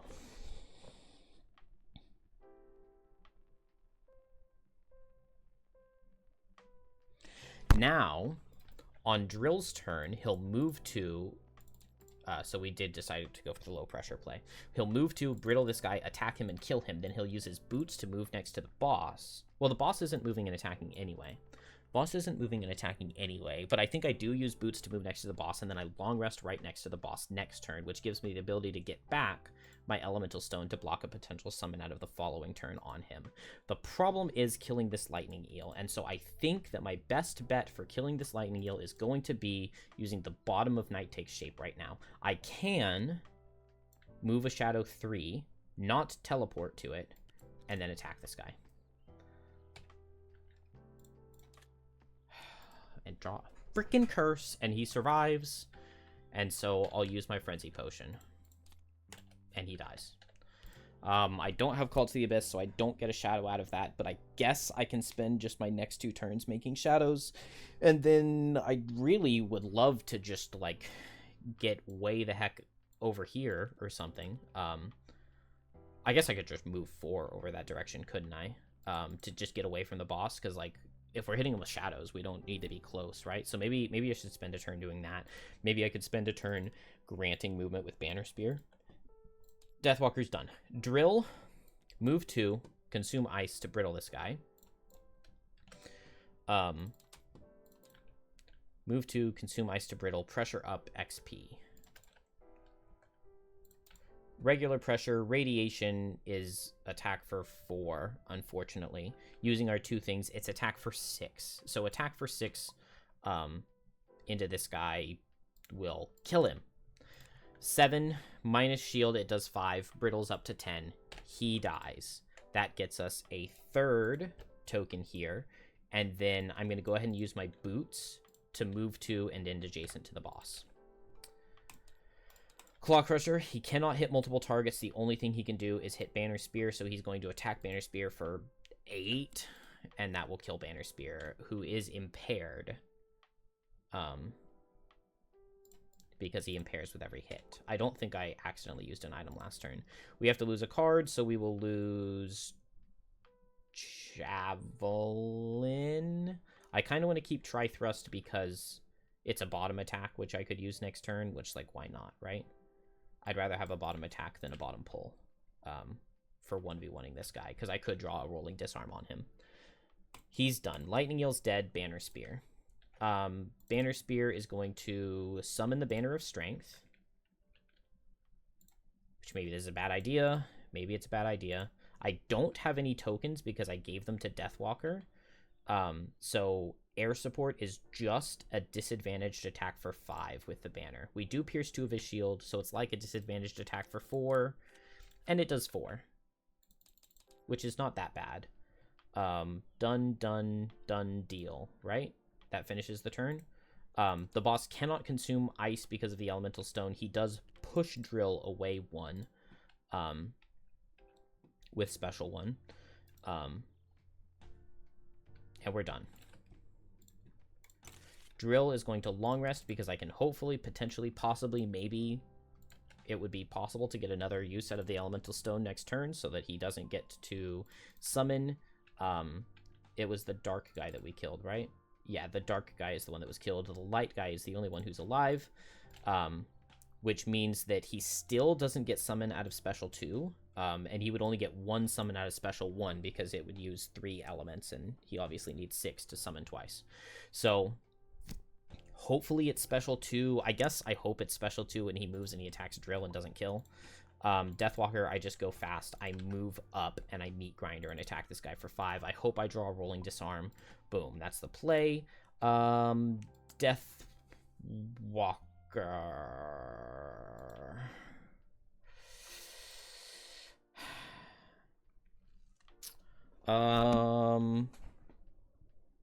I want to get shadows out for the boss.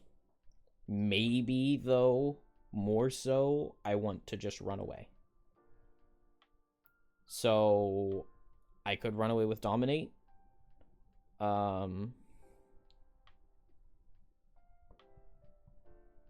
Maybe I just run away with Dominate and I play Deadbolt right this turn and I attack this Claw Crusher. Because we can't hit the boss until we've killed this Claw Crusher. So for now, we're just treading water, trying to prevent this guy from summoning for as long as possible, which I do not have very many turns of.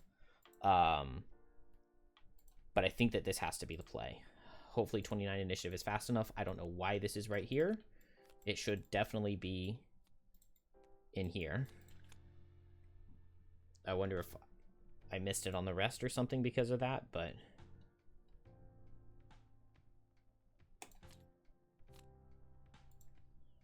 oh, moving melee from the boss. That means he's going after Drill, right? Which means Drill's losing a card, which means Drill doesn't get another turn, which means Drill doesn't get to do the thing, but that's fine.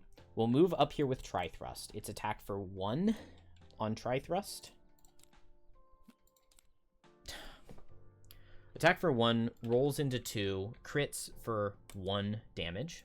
I'm not impaired because I was impaired last turn. Now Meat Grinder is attack for 5 because I'm in range of the Banner of Strength, and this is where I'm choosing to use the bonus damage. My attack for 5 is going to get a big ol' whopping 6. 6. Into shield 3, he takes 3. But he gets wounded, is the nice part. Deathwalker has 2 tokens on her thing, so Deadbolt is... Oh, and I can give them a curse. I don't think it can kill. It's attack for 5. It crits for 10, which is 7, which is pretty nice. They do get a curse, and then I've got move 4. So, I just want to get as far away as possible. 1, 2, 3, 4. I think that that's probably pretty good. I have line of sight on the boss, so there shouldn't be any messed up business. If I summon a shadow right here and it moves 4, it reaches the boss, so that shouldn't be an issue. Claw Crusher, he did not get disarmed, so he's going to attack with poison, targeting all adjacents. So it's attack for 5 into the banner, and it kills, and attack for 5 into banner spear, and she survives. Boss is going to move in melee, but we know he can't miss. Oh, do I survive a... This is his nothing special move in melee, so -2, it only does 6 damage. Oh, wait. I also have armor, right? So I actually just, like, survive it a lot. And then I get to long rest, and so we'll drop radiation, I guess? And go back down to low.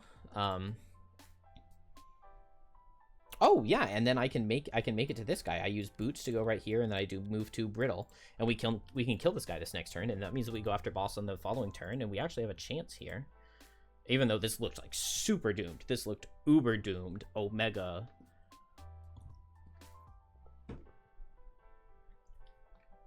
doomed not long ago. Doesn't matter what he gets, because I can Elemental Stone to block it. I guess if he gets special 1, he gets 1 summon if this guy's dead before his turn. Wow, I've got so many cards left on Banner Spear. I was actually really lucky to dodge that attack. I'm cool to long rest here, I think. Here I just make a shadow. And here we just go for as much damage as we possibly can. Show me not special 2. Please not special 2. I would be so sad to see special 2 here. What are the odds? About, what is it? 2 and 5? 40% chance? Yeah. Well, he does get a summon out of this. Oh no, is this the attack or the... No, it's the attack. No, Banner Spear. Banner Spear, I failed you. Damn it. Okay. This guy suffers. He attacks for 6. 7, because I'm poisoned. So only miss has me survive. And Banner Spear needs to lose 2 cards. Oh, this should already be in the lost pile. We're probably not going to get a Boldening Blow or a Tri-Thrust off. Done. Drill will use his boots to move right here. And then... Oh, I'll block the... which one do I want to block? Elite Claw Crusher or normal Mind Snipper. I think I would rather block a normal Mind Snipper. So Dark cannot be consumed via the Elemental Stone. And then I'll move to consume the ice to brittle. That goes pressure up, so I'm in normal or regular or whatever. So it's attack for 6, plus 2 from my tokens. Attack for 8. Pierces his shields, and it crits for 16 damage. Attack for 8, crits for 16, and brittles to 32. I was so close to hitting the boss for 32. This guy dies, which gives us the final element, which puts 4 tokens on Drill and 2 on Deathwalker. When you exhaust, does it go to the closest character? At the start of any character's turn, they can give any number of their crystal shards to an adjacent character. If a character with a crystal shard becomes exhausted, the shards are given to the closest character. That is fine. That's no big deal. The boss, he can't do his dark summon, so he does his light summon, which is an elite Claw Crusher. I guess it goes in the closest text, doesn't it? Then Deathwalker gets her turn. So I'm going to make a shadow in range 2. Right here. And then I've already got 2 shadows onto him. Move this 4, move this 4. We're close, we're close. Banner Spear on her long rest is going to move Deathwalker in 2 hexes. From this. Oh, I never did my shield 2 for a round. That could have potentially been very helpful. I guess I want to just, like, move in and Meat Grinder. Done. Drill is going to short rest with only 2 cards. That we have someone with just 1 card in hand, so he is exhausted. With him exhausting, his tokens go to the closest character, and it's a tie, so we will decide that they go to Deathwalker. Deathwalker now has all 6 tokens on her mat, and so we can read the thing.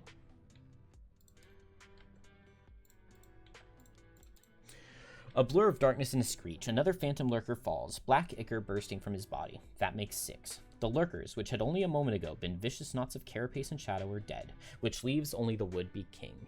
He does not shy away, this abyssal lord. His eyes, 2 obsidian orbs, look down on you with bottomless hate. Any character with all 6 coral shards on their map can now damage and apply conditions to the Fracture of the Deep. This includes damage from negative hexes if the character performs a forced movement ability. So the scenario is over once Deathwalker, and only Deathwalker, deals 70 damage to this boss, which is so much for one character to deal by themselves. Theoretically, Deathwalker could exhaust and then let Banner Spear burst, but that's just not how stamina works in this game. Like, you don't have like, your characters exhaust around the same time, you know? So it's gonna have to all be Deathwalker. Which...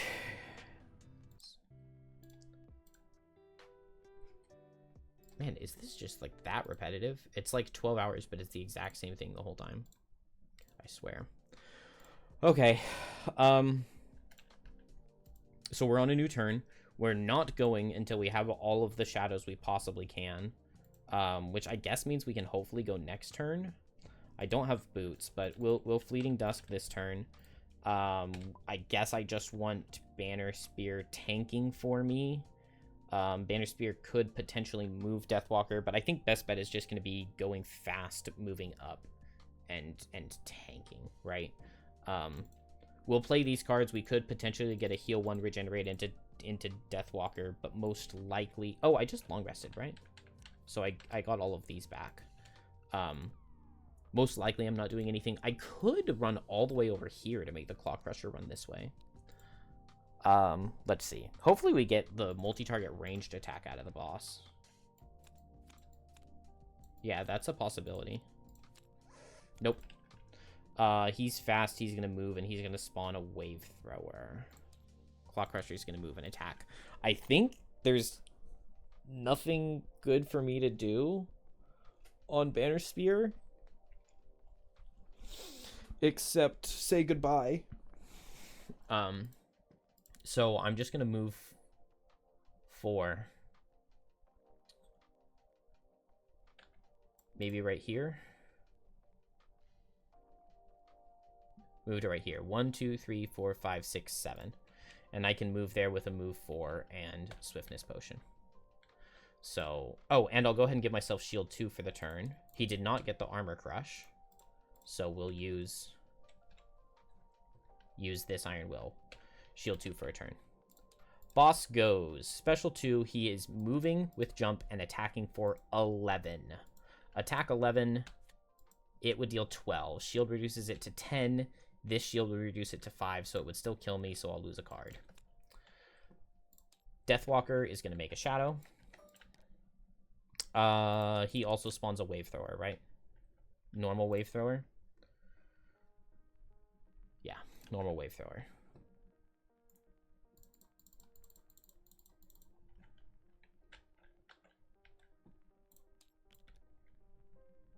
Not even close. It's not even close. It's not even going to be close. We know that for sure.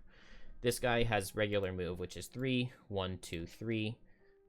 He's going to attack for... He's not a special guy, so he's just attack for 6, attack for 5. So I'm very likely to survive this. Attack for 5. It would deal... Yeah, it would deal 3, so I'll block 3, and I get poisoned.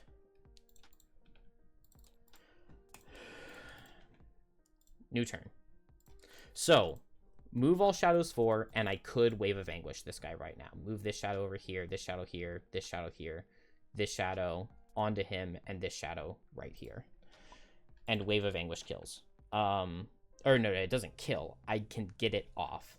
The problem is I can't lose Wave of Anguish and Deadbolt. And I'm really low on a short rest anyway.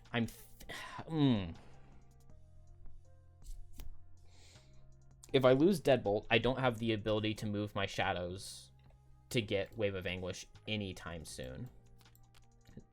So I can't lose Deadbolt. I obviously can't lose Wave of Anguish because it's my only way of damaging the boss. Call to the Abyss would be fine. Fleeting Dusk would be fine. Strength of the Abyss would be fine. Dominate would be fine. Night Takes Shape would be okay, but not ideal. And Hunger Grasps wouldn't be the end of the world. So do I take 2 chances at not getting a 2 and 9? I think I do. I think if I long rest here, it's just going to take me too long to have another chance to hit the boss. So I'm going to short rest. Call to the Abyss is fine to lose. And then now I go on this turn. It's in the 50s, but it's not that big of a deal because I do still have Banner Spear to tank for me for this turn. So Banner Spear will long rest. Boss goes fast, which means that he attacks for 11. Banner Spear does not survive the attack, so she will summon. And then that means... Or she will summon. She will discard cards, and then he will summon another Wave Thrower. And then it's Deathwalker. So we move this shadow over here. We move this shadow to this hex. We move this shadow underneath.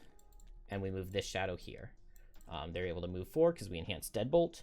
And now Wave of Anguish. We attack for 3, 5 times. We will gain advantage on it. We will make him attacks for 5.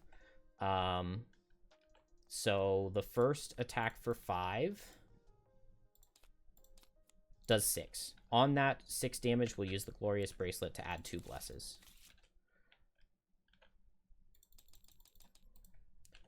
Six damage, 4 more. Okay, that's 10. That's 20. That's 6, so 26 more. I totally lost count. That was 24, so 2 more. He can't be cursed, so we don't get a curse. And then 1 more attack finally for this turn. 1 attack for 5. It also does 10 and dodges a curse. And Deathwalker is done for this turn. Oh, I could have heavy sworded on that last one, but it's fine. We'll heavy sword the next attack. Claw Crusher is going to attack Banner Spear. This is attack for 7, 8.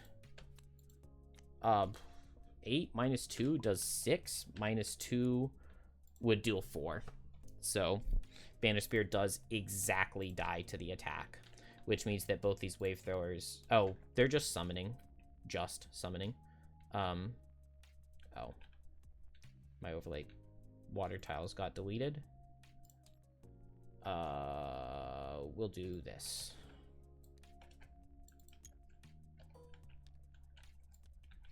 Both of these guys are gonna make a 1 hex water tile right here. And then they'll both summon normal lightning eels.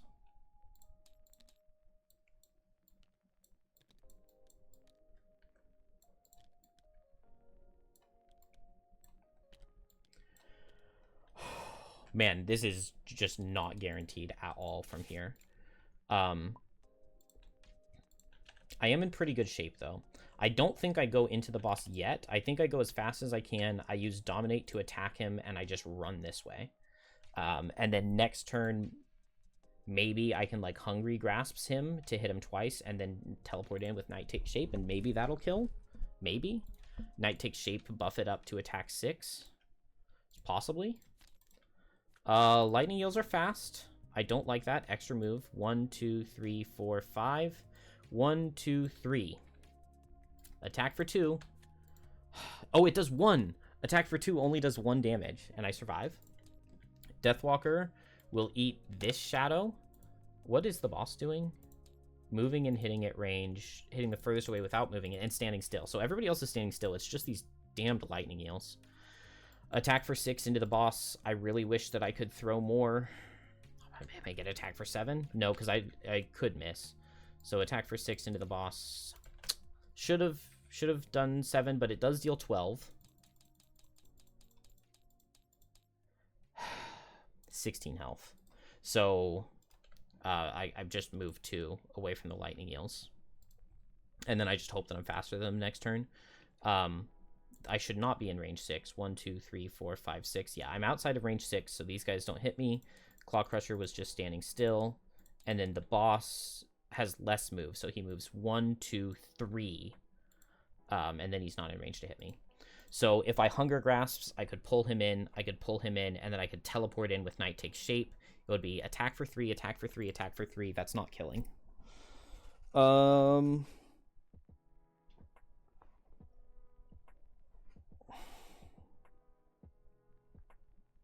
I've got cards to lose if the lightning eels reach me. I go as fast as I can, and I just kite back. Hopefully we get special 1 out of the boss so that he doesn't move. Hopefully we get a late card out of the eels, and I can just run 2 this way, and they have reduced move, and I get away from them. Actually, I think my best bet is going to be to short rest here. And then I can go even faster and move less, or I can play the loss move. Yeah, I want this. I want Deepening Despair. I think this gives me my best odds. The only problem is that if I play the loss, then I can't play Hungry Grasps on the following turn, which is what I would want to play, but potentially Dominate is okay. Okay, I'm first. We did get a late less move card out of the eels. We did get Stand Still out of Fracture of the Deep. Extra move 4, but I don't think he's going to reach, and Claw Crusher is not doing too much. I think this is okay. Hungry Grasps, show me good damage into the boss. Attack for 3. It does 3. Pull him 1. This shadow, attack him for 3. Show me good damage. It does 5. Pull him 2. And then... Oh, man. So I could have potentially killed him this turn with Night Takes Shape, because it would have been attack for 6. He has 8 health, so I could have teleported in and hit him. Do I move 2 or do I move 3? If I move 1, 2, then the lightning eels are moving 1, 2, 3. So I just moved 2 with Deepening Despair, because I might want to short rest to get Hungry Grasp back. Although it's only a 50-50 chance since I only have 1 health. Deathwalker's done. Wave Thrower 1, 2, 3, 4. 1, 2, and a circle. I can go here instead, and then he doesn't reach. 1, 2, 3, 4. 1, 2, and then a circle. I'm pretty sure that's what it is.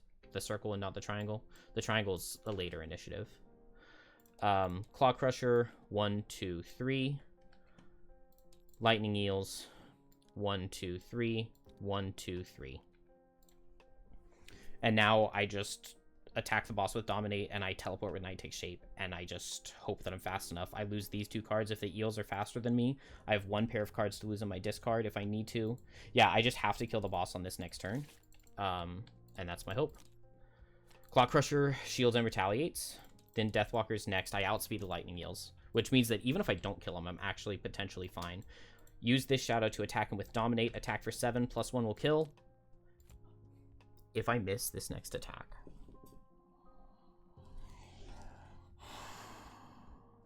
I could have just used the Slippery Sword here, because everything except for miss. Okay, I move a shadow here, and I teleport to it with Night Takes Shape. And I attack the boss. No Slippery Sword, because I could short rest if I miss this attack. I attack the boss for 3. And it kills him. I hate this level. The boss is defeated. The eels have reduced move 1, 2, 3. 1, 2, 3. The boss was defeated. Oh, and the wave throwers summoned. Wow.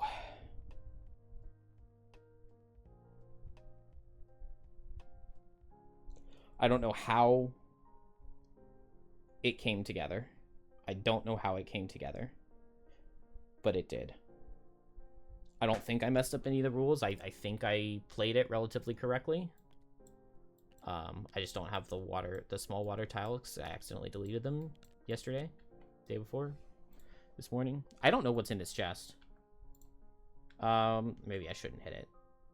I would like to. But with the way it, like, auto-updates things now on the new patch, maybe that's a bad idea. Whew.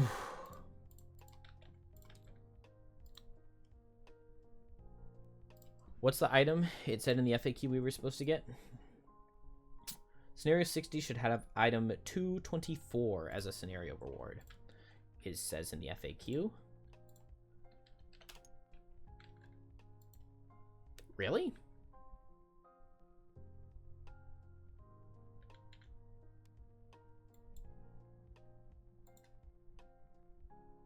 Wait, what? I feel like I've never seen this before. Is this even a Frosthaven item?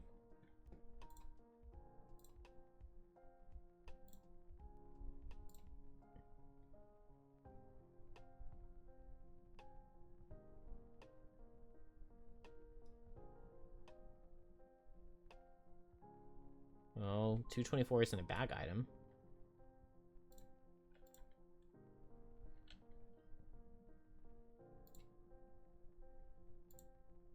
Huh. Okay. This is a Frosthaven item. I guess I could have looked at, oh, it doesn't have the Frosthaven symbol right here on this version. After the next 3 attacks targeting you, flip this card over. During your turn, heal 3, bless an ally, then flip the card over. That's really interesting. I guess I've never seen the back of this item before. Only the front. You have to get attacked a lot to make use out of this, and then it's your chest piece, so you're not having armor. Do we just gain a copy of the item? This scenario should have this item as an item reward. I don't know. I mean, I like blesses.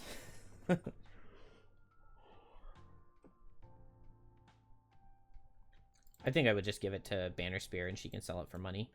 I mean, just worth 20 gold. That's pretty good. It does not feel like the kind of item that thematically should be gotten here, but whatever. Your vessels are battered beyond reason. Onboard lights flicker nervously, and your viewing points are cracked, but you're alive, and you have the final shard. You waste no time. Back at the altar, you carefully arrange the shards as you had just a few moments ago. Your breathing is shallow. The air is wearing thin. You know you should head back to the surface, but you can't just leave now. The shards won't allow that. They compel you to finish what you've started. The pieces move together in the dimness, one snapping into the next until finally there are only 2 halves. And there at the bottom of the ocean, your heart thumping, you bring the final pieces together. Light. A painful bloom of white and gold. The shards, which a moment ago were little more than chunks of coral, are transformed into a curve of golden brilliance. The crown. It's just how you remember it from your visions. A radiant circlet of light and power. An excellent beacon for a new age. It radiates with light and fills the dome with a marigold brilliance. It doesn't take long for the lurkers to respond. They arrive in droves, first hesitating at the dome's entrance, shying from the sources of this incredible shine, but then their courage returns, and they fill the chamber in earnest. Thousands arrive, called to the rebirth of their empire. A great procession fills the dome, plugging every exit with kittenous limbs and excited chitters. A tall lurker appears at the far entrance of the dome, shuffling forward as the gathered crowd parts to make way. To your surprise, you recognize Sun in Shallows, the lurker with whom you began this quest. But this creature has been ravaged since then. War, it seems, has taken a great toll. 2 of the lurker's legs are missing, and one of her eyes is sealed permanently shut. Scars and gouges mark its shell, wounds from countless battles, and yet Sun in Shallows trudges forward all the same, using her claws to keep balance. When she reaches you, she stands on the opposite side of the pedestal and repeats the mental echo greeting she first hailed you with so long ago. The crowd echoes back, an eerie, keening symphony that swells with anticipation as Sun in Shallows lifts the crown. At once, she is transformed. The light that radiated throughout the dome cascades downwards and infuses itself into the wearer of the crown. The lurker is imbued, rising with new strength. The light pours onto the wearer and and etches elaborate designs into its shell. Intricate golden filigree interlocking to form a great tapestry of a regal tattoo, each line shining like the morning sun. The coronation is complete. The Lurker Queen turns to you. Her vision comes to you clearly, powerful with intent. A new age of enlightenment has begun for the Lurkers, and with it, unity and peace between the people of the sea and the coastal settlements of land dwellers. Gratitude suffuses the vision, warm and joyful. You have returned to the Lurkers, their greatest treasure, and with it, their hope. The vision fades, and Sun in Shallows presents her claws and bows deeply in a display of respect. The water around you dances as the gathered crowd snaps their claws in celebration. The feeling of gratitude remains with you as you journey back to the surface and rejoin your crew, leaving the Lurkers beneath the waves to rebuild their empire. The ship's mate charts a course back home, and you regale the crew with the tale of your journey beneath the waves. It's a harrowing story, and yet as you tell and retell it in the weeks that follow, you always leave one part unsaid. It's a feeling that followed you ever since you resurfaced, and it only intensifies as you approach Frosthaven and put more and more distance between yourselves and the Lurker City. You weren't sure what it was at first, but now, after several long nights of rumination, of staring out at the moonlit waves, you're certain. It's a haunting desire, a hunger to own something you can never have. It's the deep, unrelenting pull of the crown. Gain 2 morale and 1 prosperity.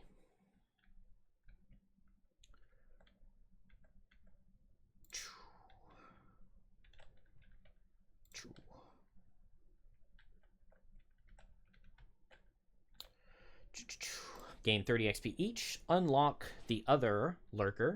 Gained Crown Reunited. Remove all Lurker events from all outpost decks. So, we never unlocked an original Lurker, I believe. So let's unlock both of them, which leaves us with very few classes left to go. Oh no. Hopefully that error message doesn't mean anything. Since the new patch, there have been a lot of error messages on things. I'm sure that'll be resolved eventually. Oh, that looks trippy. But yeah, shards we're working towards unlocking. Snowflake will go towards unlocking next. Astral, I'm not sure when we're going to get.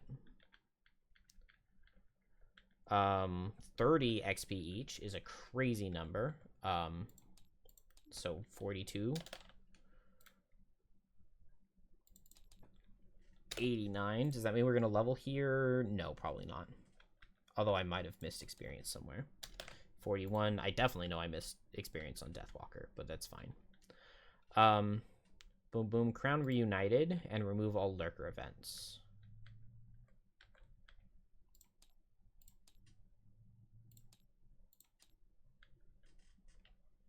Huh. I tried to zoom in, but it like took us back to where the previous zoom was. Okay. Remove all Lurker events. I'll take care of it some other time. Add So 48 to the Summer Outpost deck and Boat 17. Add a plus 50 to the Town Guard deck. I have not checked my Town Guard deck since the new patch. Is it fixed? No, that's not even close to right. Hey, it has the Lurker. The Lurker plus 50 in there. But that is not even close to right. So I'll have to fix it again. Now it's like more complicated with what I need in it though, which is frustrating. We didn't even look at a challenge, but I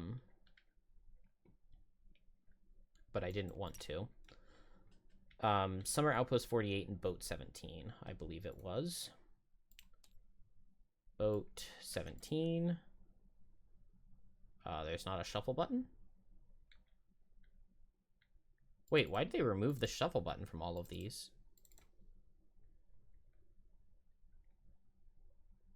Does cleanup action put it in the active? No, it doesn't do anything. Okay, I guess that shuffled, hopefully. And then it was Summer Outpost 48.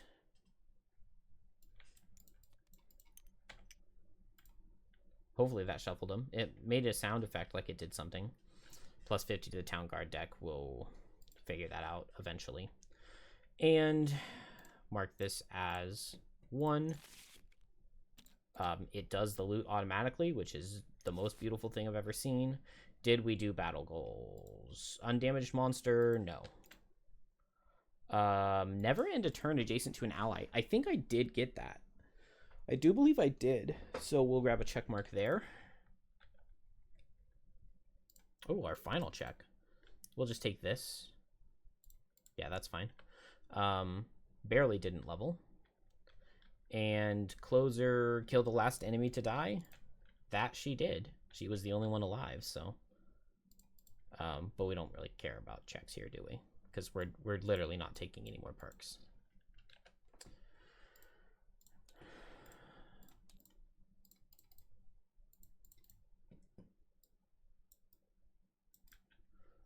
I should check what's in that chest because it's probably a pretty good item. Although I don't know where the item thing is, so. Or maybe it's just extra loot cards. A week passes, nothing happens. Outpost event. Lurker attack. No. Really? I literally just shuffled these. I just shuffled these. So you can assume that I replayed this level over and over and over and over again until I shuffled them and this was the card on top. But he's a cheater. And so we gained the lucky dice item 242. This would have been so helpful for that level. I almost don't even want to use these. Because it's like too stupidly good on Deathwalker. But during your attack ability, treat your next 3 modifiers you draw as rolling. So if you draw bless, bless, bless, you just insta annihilate something. All right, I guess we only get to play like 1 or 2 more levels on Deathwalker then, because this is where you're ridiculously stupid. Kind of funny though. That's actually hilarious. That's the outpost event. Daytime. We could spend money.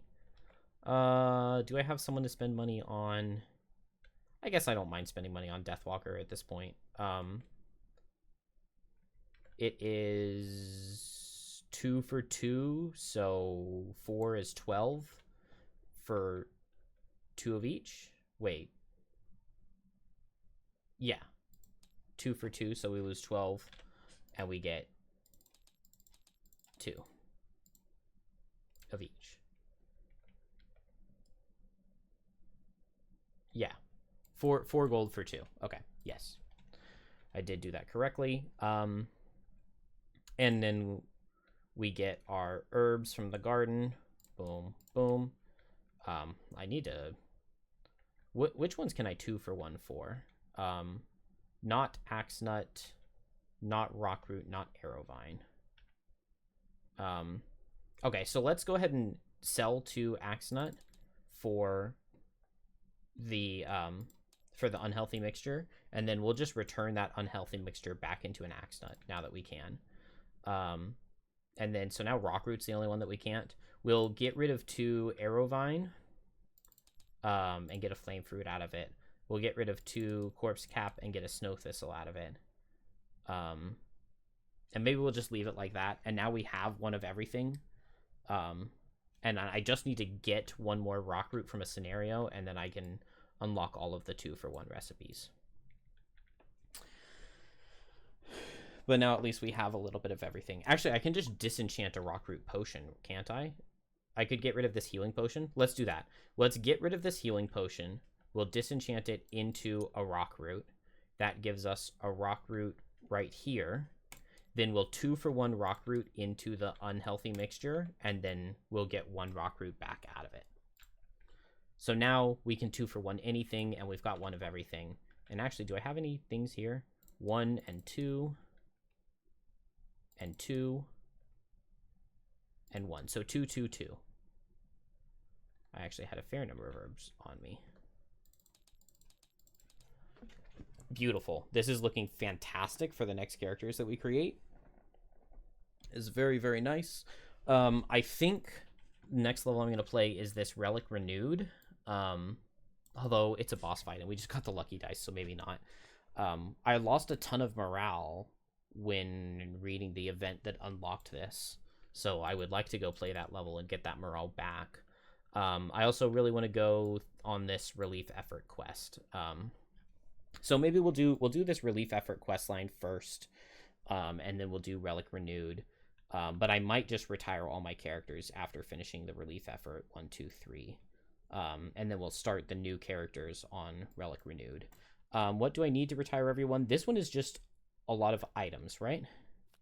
So I shouldn't be here yet. No, I'm definitely not, because I only have 1 pair of boots. So that 222 that I just bought, let's give that to Banner. And we'll try to pick up a lot of stuff on Banner, because she might need to be crafting a lot of items to retire. Drill... Oh, finish the Invasion of the Dock storyline. Where am I on that? I guess I'm waiting on a calendar for 74 to unlock, is what it looks like. And then it's 2 to 3 quests. And then over here, it's build a bunch of buildings. We're just going to retire when we want to retire, because, I don't know, maybe I've forgotten a bunch of buildings and we're already at 10. Or 8. Probably forgot a bunch of buildings, so we're already at 8 buildings built.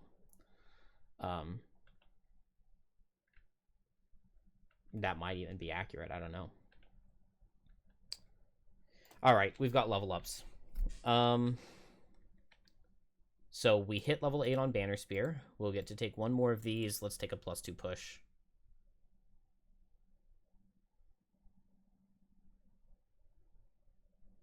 Yeah, it gives +2 damage. So that's pretty good. We'll take it.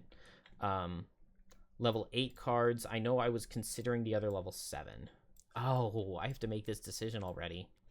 So first Sweeping Aid. This is a pretty good formation. I need an ally who's surrounded by monsters, but then I'm not adjacent to things that I'm immobilizing, and it's a 3-target attack 4, which is just not bad, especially because we do have a decent deck. We have rolling +1s, and we have the +1 per adjacent ally. Just pretty nice in general. Heal, move, heal. That's just not bad. Like, adding a little bit of supplemental healing is not bad, especially if it's like a late move card, which is nice. Lead from Afar, I was thinking was really good damage, but actually maybe it's not that crazy. I mean, if I had like a summoning ally, and you know, there are going to be like 3 Bone Shaper skeletons right next to something, then Lead from Afar would be pretty crazy at base attack 8, and then you pull the +1 per adjacent ally, and you're getting like an attack 12. But honestly, with only 1 ally, it's just the same as air support, but like at a late initiative, which could be good, could be bad. +1 range, no pierce. So maybe I just don't want Lead from Afar. I think that Taunting Howl is more interesting. And it's not that big of a... Like, it's a huge upgrade over Combined Effort, because it's a way better initiative. I tried multiple times in that scenario to, like, set up a Tri-Thrust, and it just didn't happen. And I think the only way to realistically get the Tri-Thrust formation out, actually, is going to be with Taunting Howl. Because it's more range, it's more move, and it's more move for me. So it's way more than like 50% better than Combined Effort. It's way more than 50% better. Just because like to get somebody from here to here is like 3 move, or like from behind you to here is 3 move. 1, 2, 3. So I'm going to take Taunting Howl, I think. And we'll get rid of Combined Effort, and then these 2 cards just didn't come. And then I think that the level 9 card I'm taking, if it'll stop lagging, is going to be the Hail of Spears, where you teleport your banner summons in. It means that I'm going to need to be playing 2 banner summons, but like I like the Banner of Valor, and if the Banner of Valor is going with the Banner of Strength, then the Banner of Valor protects the Banner of Strength from taking damage when you teleport both of them in with Hail of Spears. And a 3-target attack for 5 is pretty good. And you put both banners next to something, then the next turn you just walk up to it and you attack it for 7. So I mean, that's pretty tempting. It's pretty tempting. I guess I don't have that card yet, do I? I kind of wish that this were a really late initiative rather than a 44. It would be really cool if that were like 87 or something. But you get what you get and you don't throw a fit. So that is Banner Spear. Drill did not level, but Deathwalker did. We're not going to take a perk, so we'll just leave that as is. And then I don't know why hers stay here correctly as they're supposed to.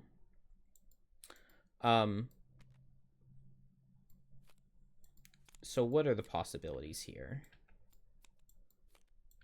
I think that these are the 4 possibilities. So there's move and invisibility, which is not bad. That would have been really, really, really, really helpful in this last level if I could have just been going invisible. That would have been really good. There's move 4 if there's dark, which is pretty nice. Move 4, move 2, shadows 4 is like a really good ability. Really, really good ability. Move 2, shadows 3 is very interesting because it pairs really well with Deepening Despair because you need to have 2 shadows adjacent to an enemy. So I really like that. Move 2, shadows 3, make something suffer 5 and attack it for 5. That's a pretty nice turn. I also did actually get a little bit of use out of the you and all allies add retaliate 2, range 2 while you're standing in a shadow. It's not bad thrown onto a tank. It's really not bad when an ally of yours is planning to get attacked 15 times in a scenario. If you throw this early and they deal 30 retaliate damage throughout because of that, it's not bad. This Frozen in Fear is just something that I've never tried. I guess that, yeah, this card and the ranged level 9 card are the 2 Deathwalker cards that I've never played with a single time. This one, When Your Time Comes. I've never tried either of those cards. So maybe I should try Frozen in Fear because of that. I like this bottom. Make 2 shadows and move all shadows 5. I mean, on turn 1, you could just Eclipse plus Frozen in Fear, get 5 shadows and get them in position. And then turn 2, you can go straight up with like Wave of Anguish or something. So the bottom loss is pretty nice. It's actually pretty nice. You know, I could even see playing that just on turn 1 with Call to the Abyss top. And then you've got 2 shadows in position already, and you can do something like Hungry Grasps. So maybe the bottom's actually pretty decent. The top, Immobilize, I mean, it's a big honeycomb circle pattern, right? All enemies that have Immobilize suffer 1. It's suffer 2 with dark. Just making things suffer 2 is just not that good. I mean, we've got so many better things that we can be doing, and it doesn't mark any targets. I guess it could theoretically kill a target who's already marked and immobilize other guys. Like, in some scenarios, this would be really good. This effect would be really good. Do I need shadow movement enough to take Lashing Tendrils? Do I need movement plus shadow movement enough to take Proliferation of the Abyss? Because both of those seem pretty good to me. I love the idea of moving shadows, making something suffer and not losing a shadow, especially if it means that I can move the shadows, finish off something that's marked, and then use my top to attack something else. I think I'm going to take Lashing Tendrils. But Frozen in Fear seems like it has potential. I think I drop Strength to the Abyss, and I take Lashing Tendrils. But I'm not confident. I don't know. I don't like the top of Proliferation of the Abyss. I don't think it's very good. Consume Dark to make a shadow. Make somebody immune to 1 damage 1 time this turn. And it's not that useful for a top when you could do something like Dominate and attack them for 6 and disarm them using the dark anyway, right? So like place a shadow to do nothing or attack something for 6 and disarm them is like there's a huge difference there. I guess this eats a shadow and this one doesn't, or this one's net neutral.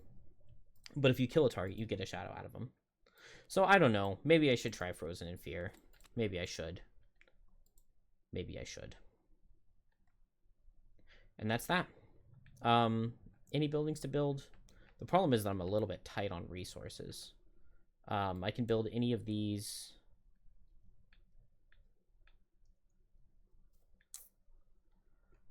I have not been looking at what I'm supposed to look at.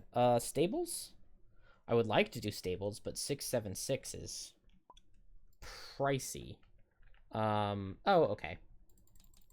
6, 5,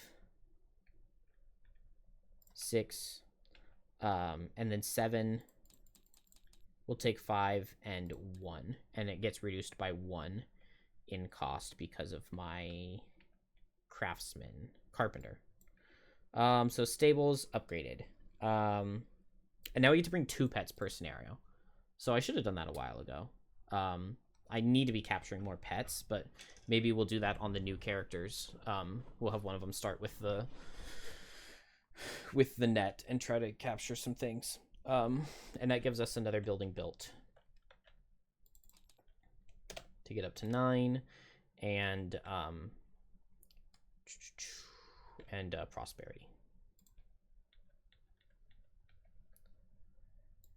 And we're done.